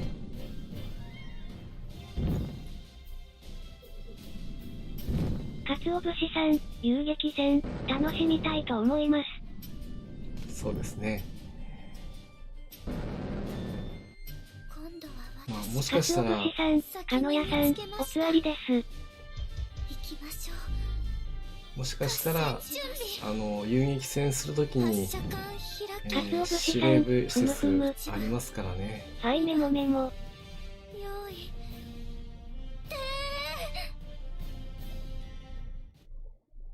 なかなか水雷戦隊の司令部をね使うことも可能なんですけど、おそらくそう使うきっととね、今度私戦力が落ちてしまったりもして、艦隊が使うタイミングがちょっと難しいのかなとは思いますね。いいの第一潜水隊で連合艦隊でしたら追犯艦を一人つけて交代をさせないといけないわけですけど、遊撃部隊の場合ですと単艦でね交代することができますから、その辺は大変メリットではあるので、作戦計画概要をご説明します。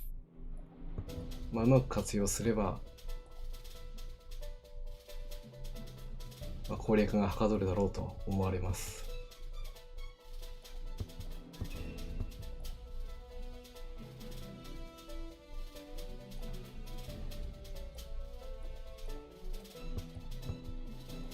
前段作戦第二作戦海域 E13 出撃します。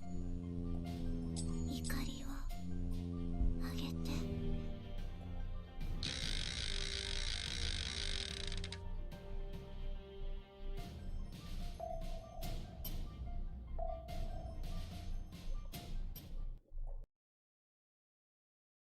今度は私が先に見つけました。行きましょう。合戦準備。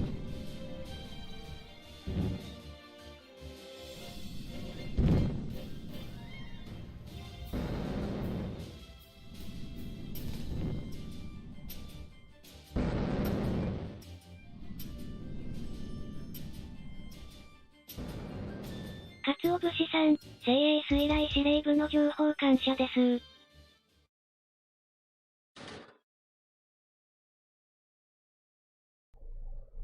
そうですね。まだまだ、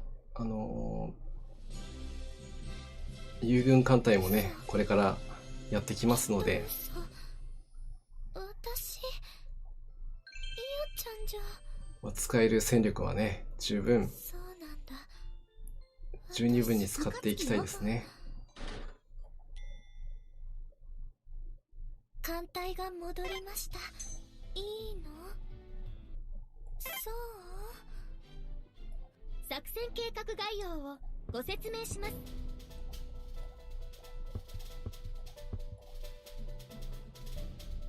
かのやさん、水雷司令部、便利ですね。5-3の虚無削り派、あれなくして派、成り立たないんじゃないか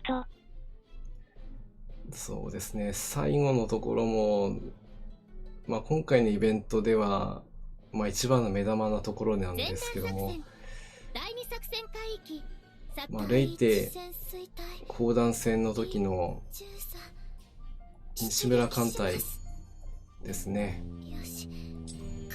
イベントの最後で、通常艦隊で攻略したっていうのは、それ以来の今回のイベントになるので、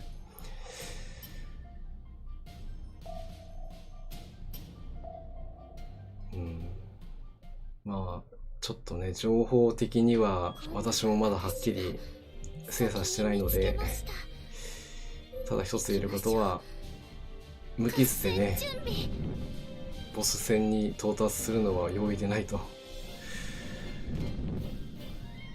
なので、現在使うことができる警戒陣をね、どういうふうに活用するのかも重要になってくるとは思います。撃ちましょう。発射管開け。1番、2番。今警戒時の話をしてしまったんでね、ちょっとさせてもらうと、今回こちらも使うことができる、イコール相手も使ってきますから、要所要所でね警戒時に出てきます。今日はまだ警戒陣1回だけかな最初出撃した時に出てきましたけども、まあ、厄介ですね。艦隊が戻りました。無事にいいの？ついに瞳が被弾をしてしまった。申し訳ないです。大きな第一潜水隊機関 E14 出撃するから抜秒。作戦計画概要をご説明します。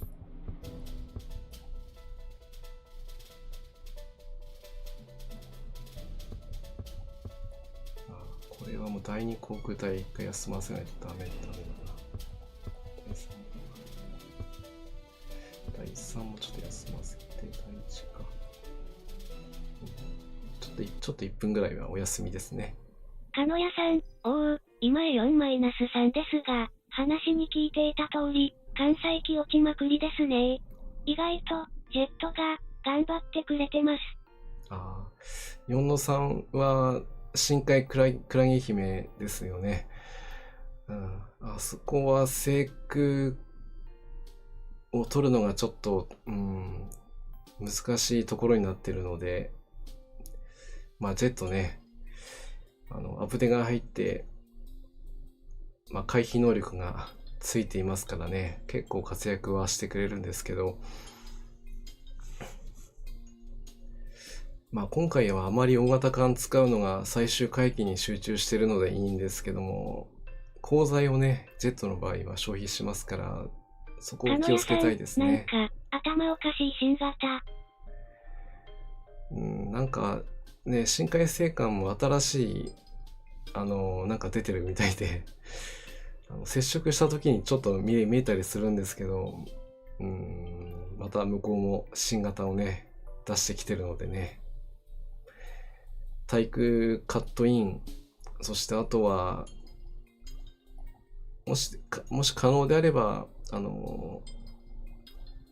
降車装置ですね。94式降車装置か、91式降車装置の、装備もね、してあげると、だいぶ、かのやさんの対空お化け巡洋艦が敵に出たらしく。対空お化けですか。かつお節さん、エヨンは関西機の被害が大きいと聞いているので震えてます。新しい軽巡のフラッグシップがね、出ていますよね。まあ、今回、今私が戦っているところでも、います。もう月2隻だけでも十分お腹いっぱいなのにね、また、そういうのが出てくるとは。作戦計画概要をご説明します。まあそれがあってさっきから基地航空隊がね非常にダメージ大きいんです。大きいのはそのせいなんですけどもね。かのやさん、エグサさんが全滅しまくりです。それはそうだな、対策的には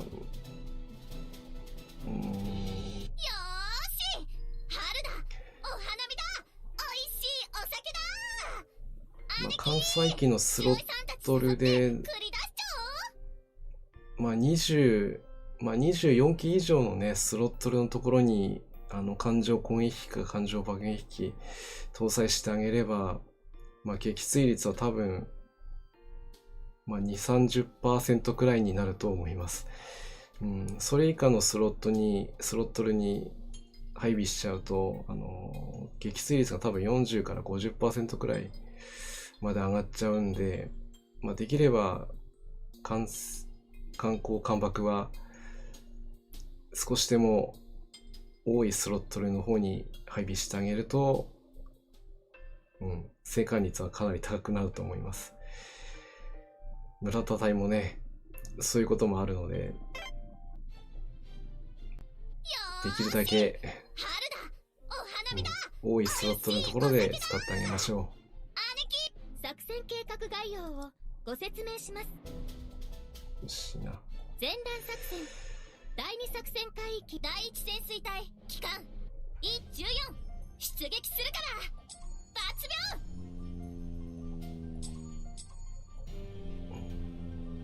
秒。よし、時間をかけた甲斐もあってだいぶ熟練度がねついてきましたね。あともう少しだけつけさせてください。それであれば、潜望鏡進路。たとえね、基地航空隊が壊滅的なダメージを受けたとしても、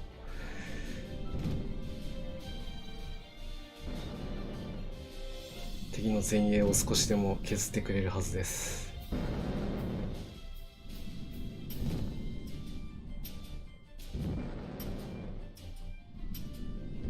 ね、回数を重ねて魚雷でカットインを抜くのもいいんでしょうけどね。4-3の空母系破昇格型ですか？鹿野屋さん、もう、エクサさんには、貧乏くじで頑張ってもらいます。ひどい陳述。4-3の空母系は昇格を使いました。あとは、サラトガのモッド2、マーク2ですね。白い差が、サラトガの方を使っています。あとは、提督、褒めてくれてもいいよ。イエイ！やったね。あとは航空巡洋艦ですね。それに、2隻出して、私の場合はミクマとチクマ使ったんですけども、水上戦闘機を全部搭載をして、それで、制空権を取っていると。そんな感じですね。祈祷しました。無事で何よりだよね。よーし、春だ、お花見だ。作戦計画概要をご説明します。鹿野屋さん、5光先行2人と黒皿です。航空母艦3隻体制ですね。装甲空母。その選択も、十分ありです。は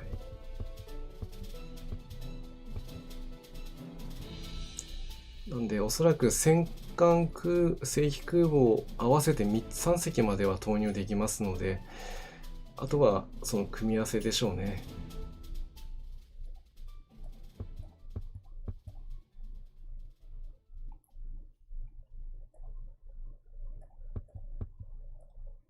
よし、これで第1弾を出して、第2作戦会セイラン631空のみんな、準備はいい？よし、114出撃します。かつお節さん、空母3隻編成なんですね。情報感謝です。そうですね。特にサラトガは非常に威力が出ますので、必ずというか、もし出せるのであれば、ここがキーどころですね。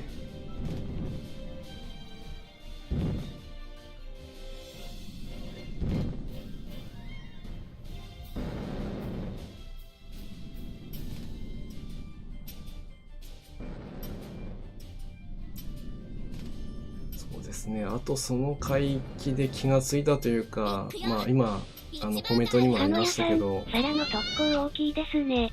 戦艦派断念しました。そこでね、出せる艦隊としては、特に攻撃機がね、枯渇してしまう場面が結構私もありました。攻撃しないなと思ったら、攻撃隊が全滅してたとかね、そんなことがよくありましたので、ちょっと余計な状態かもしれないんですけど、制空地はね、ちょっと余計に取っておいた方が、攻撃を再度攻撃することが可能になると思いますので、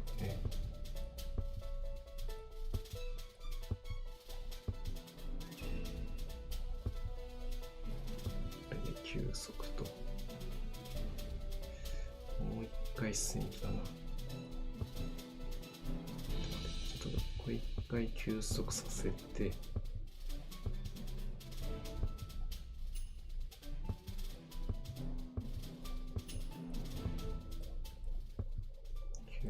休息と、よし。ちょっと基地のみんながね、もう休息させないと疲労でぶっ倒れますんでね、このくらいで、いく、はっちゃん、出撃しますあね。ともう一回かな。急に触られたり、大きな音とかは、びっくりしちゃうんだよね。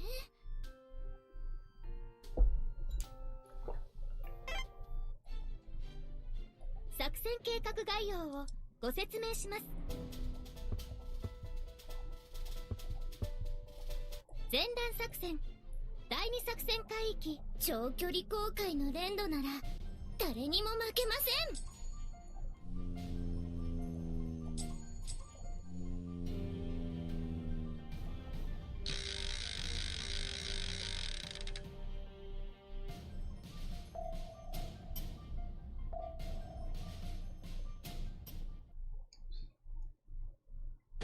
戦闘はあまり好きじゃないけど仕方ない。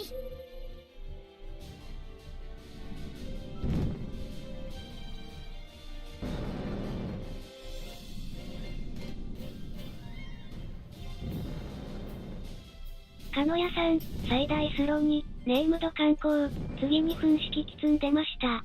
少ないスロの干爆派、全滅覚悟で、フバ派諦めてます。そうですね、やっぱり少ないスロットルに積んでしまった場合はもう撃墜されるのは致し方ないですね。仕方ない。あとは干爆を爆戦に変えるというね手もありますけども、あとはそこら辺は、調整していくしかないですね。じゃあ作戦終了ですね。あはとあはと。違った。急に触られたり。作戦計画概要をご説明します。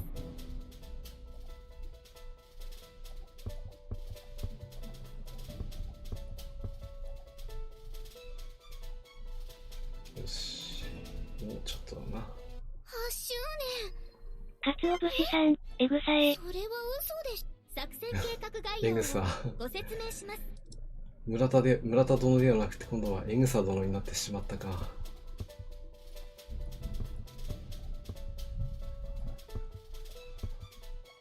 前段作戦、第二作戦海域、長距離航海の連度なら誰にも負けません。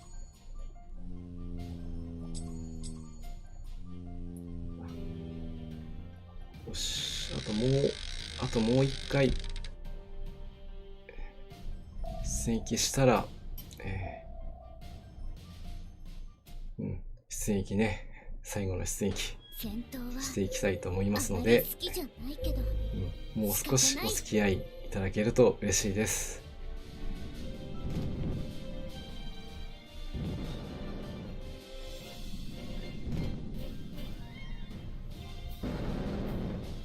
かつお節さん、い203来ました。かつお節さん、風味でしたかね。おめでとうございます。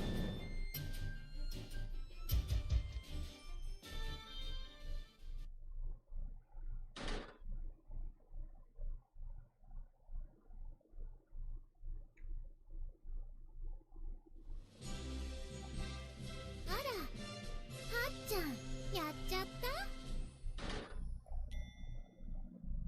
さあ、あとはもう一度。終了ですね。あはとあはと。8周年。作戦計画概要をご説明します。もう第1はいいでしょうってね。第2も、いいな。空母級さん、おめでとうございます。前段作戦、第2作戦会。第3部隊を出して、これで。かのやさん、ふみ、おめです。いいですね。ふみ、みんな、いいドロップね、どんどん出てほしいですね。作戦計画前段作戦、第2作戦会、潜水空母、400型。さあ、急速先行です。かつお節さん、ありがとうございます。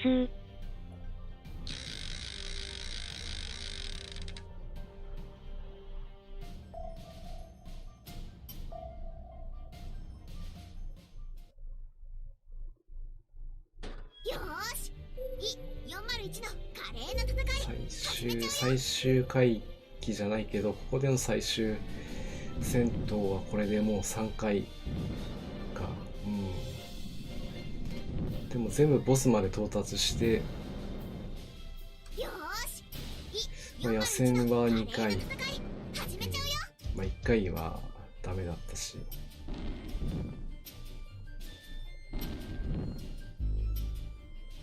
ーし、401の華麗な戦い。難しいかもな。やさん、回避めちゃだかの娘なんで、潜水で恋で活躍してくれるんじゃないかと思います。ああ、そんなに早い回避が高いんですか。ああ、潜水艦は基本的には私が活躍しちゃった。回避は高くないステータスですからね。作戦おしまい。艦隊戻り。ありがとう。大切大切。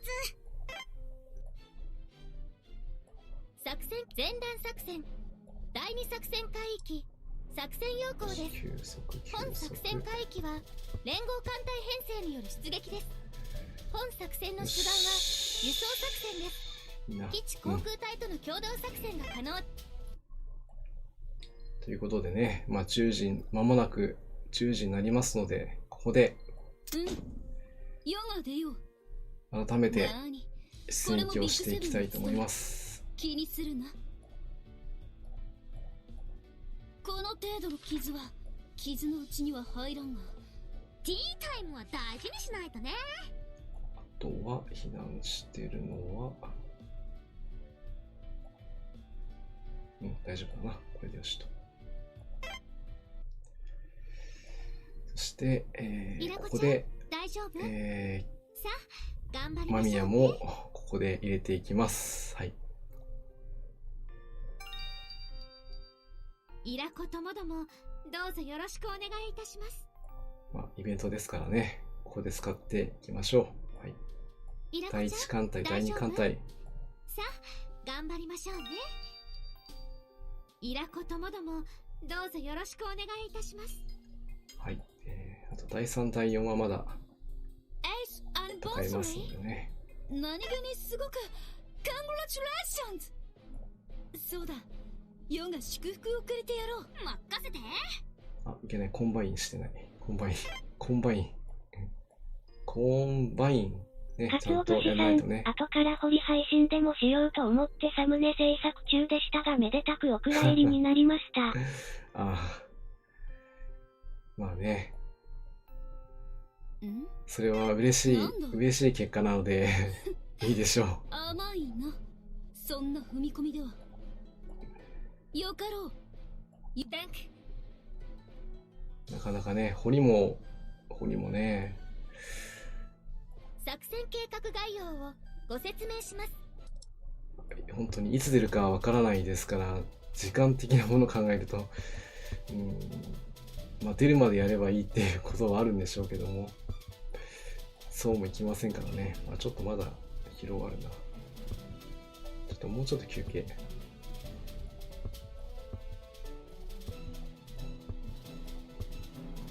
うちょっと休憩ね。ここは焦らない。桜、この地ではこの花をそう呼ぶのだな。なぜだ。綺麗だが悲しい気持ちにもなる。不思議な花だな。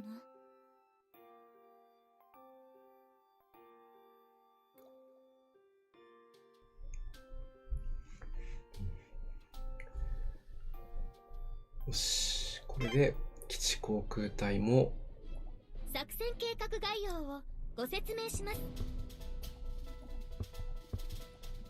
いいですね。はい。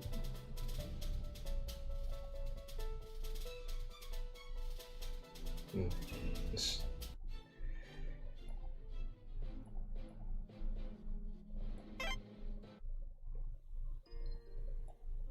第1、第2、第1。あとは、そうだな。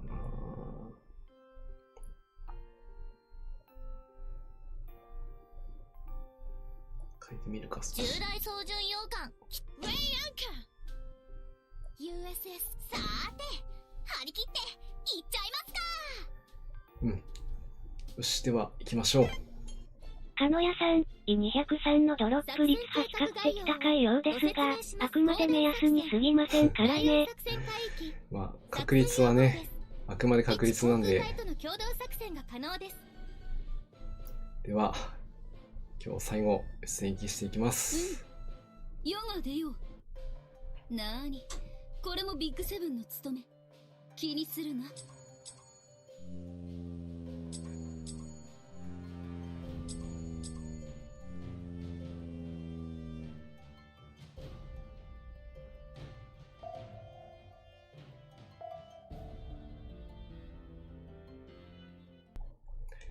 さあ、対戦水艦戦開始。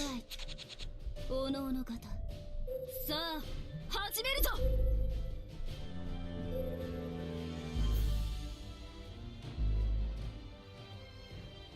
ここは譲れない。有効かな。毎度お願い。突撃よ。オープンファイヤー。今の僕は負けないよ。甘い甘い。で、ピロさん、バンハーイオン終わりました。ここは譲れない。かつお節さん、お風呂に入って身を清めたのが良かったのかもしれません。神頼み。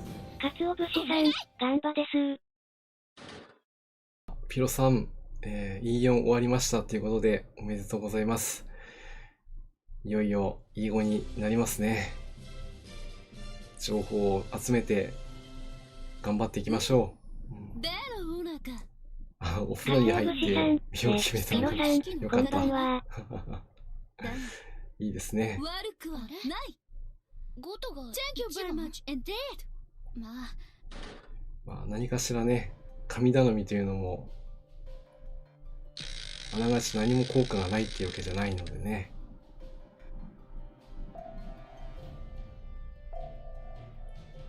まあここは一つ一つ積み上げていって、まあその結果攻略になってくれることが一番ですけども、嬉しいですね。かのやさん、年々攻略をしていらっしゃる。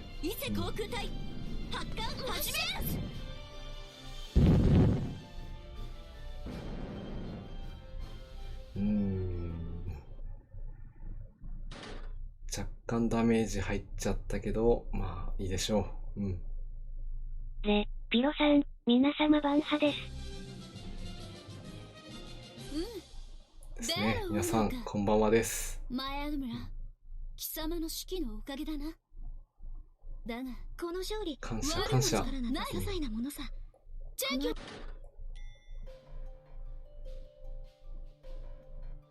さあ、ここからはまた水上戦。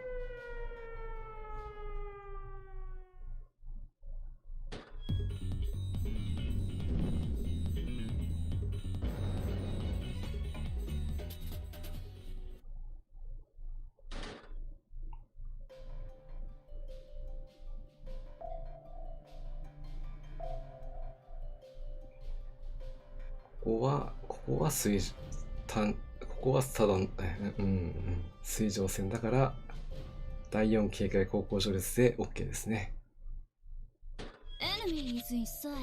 で、ピロさん、かのやさん、ありです。始めるぞ。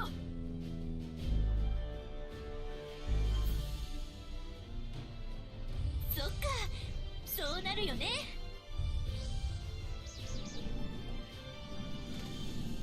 来たわ。ジャゲットインサイト。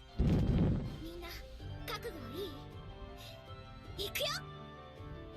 手法停車始め。さあ行こうか。僕が相手だよ。要は各艦がその責務を全うすることを期待する。続け。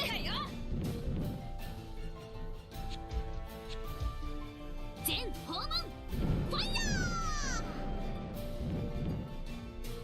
そっか、そうなるよね。よし。ここも、攻撃戦で攻略できましたね。全訪問ファイヤー。そっか、そうなるよね。ここも、攻撃戦で攻略できましたね。うん。そうか。もらっておこう。ワシントンめ。これが航空巡洋艦の実力さ。霧島ヘリ。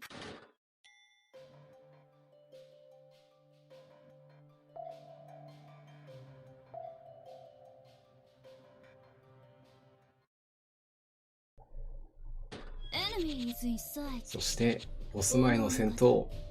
さあ、始めるぞ。ふう。さあ、行きましょうか。伊勢航空隊、発艦始め。や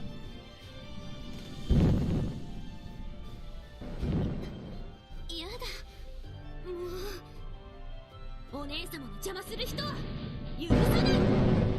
さあ行こうか。僕が相手だよ。同行戦要だな。は各艦がその責務を全うすることを期待する。どこに来る。続け。お、もらったか。せっかくの飛行艦ファンが殴り負けるな。ファイああ、熊野もここで。この航空甲板汚さないでいただきたいですわ。全訪問ファイヤああ、みんなダメージが入っちゃうな。ー。電源は生きているか。そうなるよね。まだだ、まだね。戦いはしません。1番2番行くぞ。あと残ってるのはネルソンとコンゴ。よ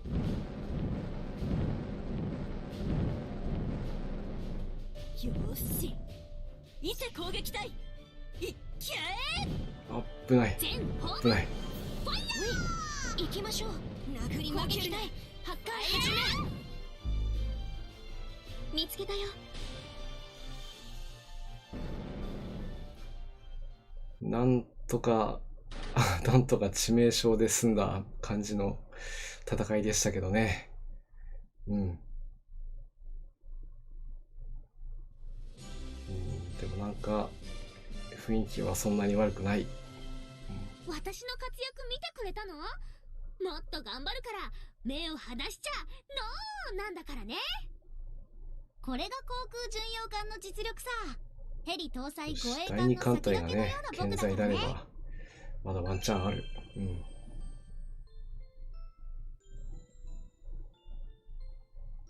さつきだよ。よろしくな。あ、さつきよろしくな。さあ進撃をしていきましょう。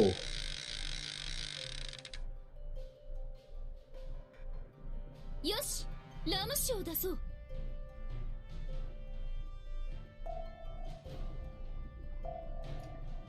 第4警戒航行序列で戦闘開始。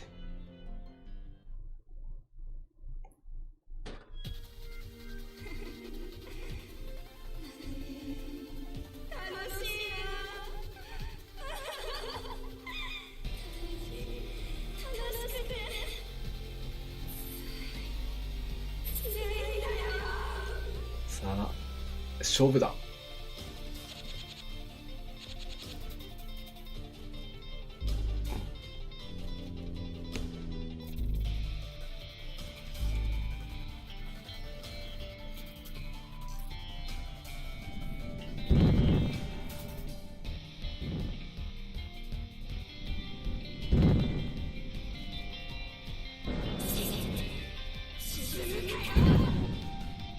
鍛えた航空隊の力。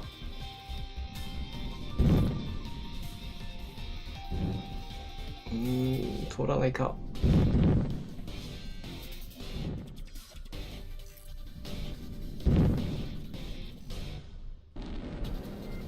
よし、まずは相手の空母はそうなるよね。一隻黙らせた。あ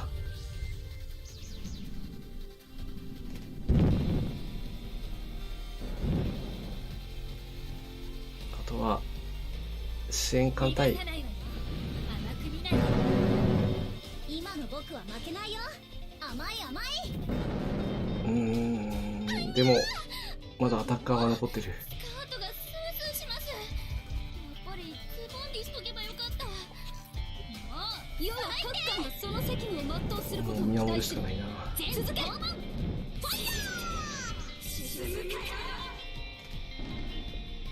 そっか、そうなるよね。けるな。負けるかよ。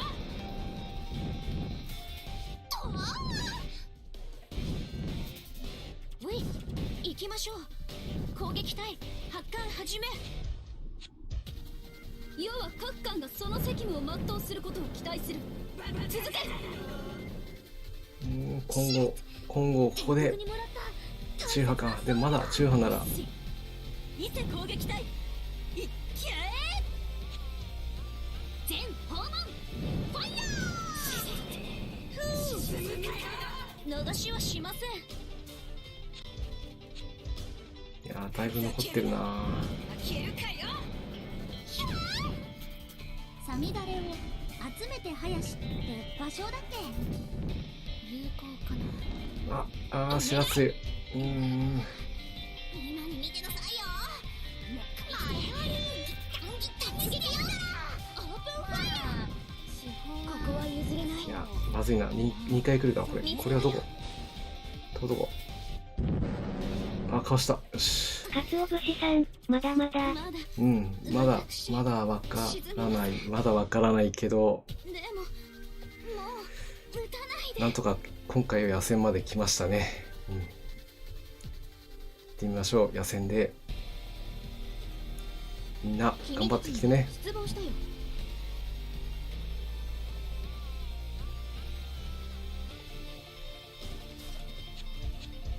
残念だったね。したか。耐えた。サミダレを集めて林って場所だっけ。67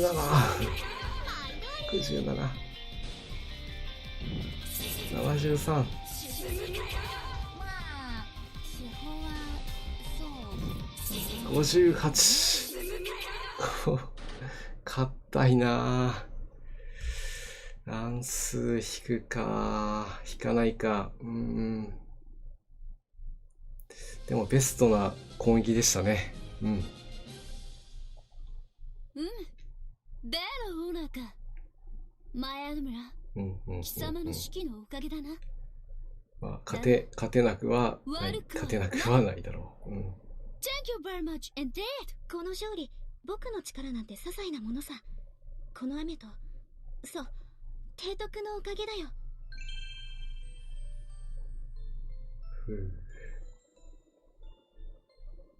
かつお節さん、モガミン。勝負ならいつでも受けて立つ覚悟です。朝日をよろしくね。艦隊戻ったぞ。ということでね。いつでもいいものだ。まあいい感じに戦うことはできたかなと思います。まあ今見てもらった通り、まあ非常に走行値がね高いもんですから、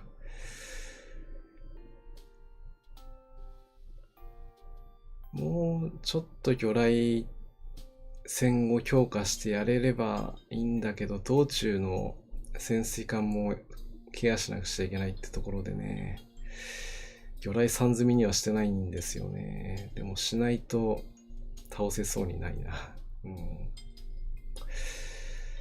よし。まず今日は、ここまでということで、最後に、今日のいつもやってますね。流れは良かったですね。もうね、流れはあんな感じでいけば、勝てます。あとは、もうちょっとカットインのね、威力を上げていきたいと思います。では今日の、何の日コーナーを、最後にやらせていただきたいと思いますので、ちょっと用意しますね。少々お待ちください。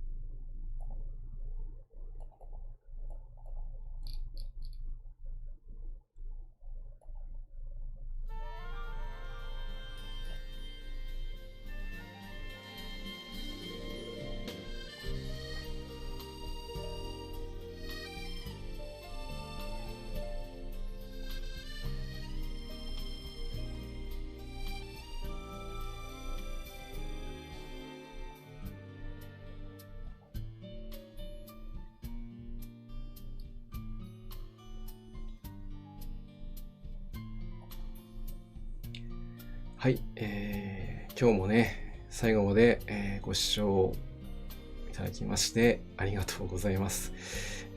ちょっと早いんですけどもね、今回この E4 の戦い非常に難しいですね。なのでこの戦いの続きに関しては裏の方でちょっと攻略をしようかなと思います。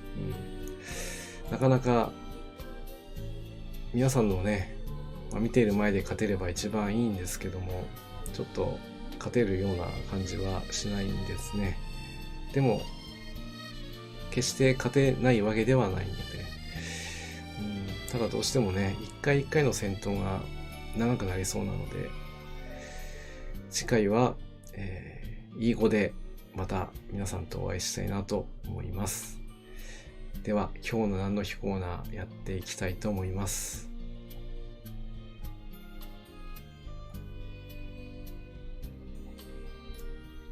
はい、本日はですね、国連平和維持要員の国際デー5月29日となっております。こちらはね、国連の平和維持活動、よく皆さんも聞いていらっしゃる PKO ですねに関わったすべての人の献身の勇気をたたえ、活動中に命を失った人々の追悼をする日となっております。日本もね PKO 参加してるんですけども、PKO の役割としましては、国連が受け入れ国の同意を得た上で現地に要員を派遣して行う活動です。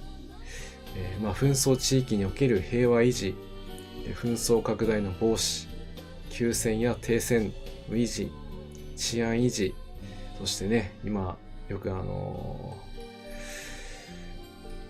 われてますね、この選挙ね、公正な選挙のための監視とか、そういったことを業務として行っているそうです。しかしながら、紛争地域のね、平和維持はとてつもなく危険だと。どこに何がいるのかわかりませんし、以前にも紹介しましたけど、地雷とかね、そういった非人道的な兵器も多々あったりもします。そのために毎年活動中に命を失う要員がいるのが現実だそうです。今ここに情報として残っているのは、2017年の平成29年、この年は117名がね亡くなっているそうです。これまでに、殉職者が3500名を超えているということなので、本当にね、こういった活動をされる方は頭が下がるというかね、大変な、仕事をされていらっしゃるということですね。なのでこの日、今日ですね、5月29日は、ニューヨーク国連本部において、こういった方々のですね功績をたたえて、メダルですね、贈呈式などを執り行っているそうです。あまり目につかないかもしれませんけども、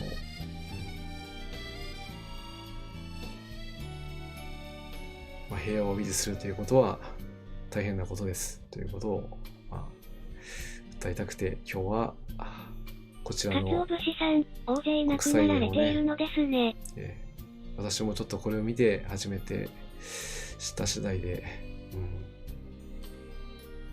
少しでもこういったことにご興味とかね、協力とかされるときには参考になればいいなというふうに思います。はい。ということで、今日は国連平和維持要員の国際デー5月29日の記念日をお送りさせていただきました。はい。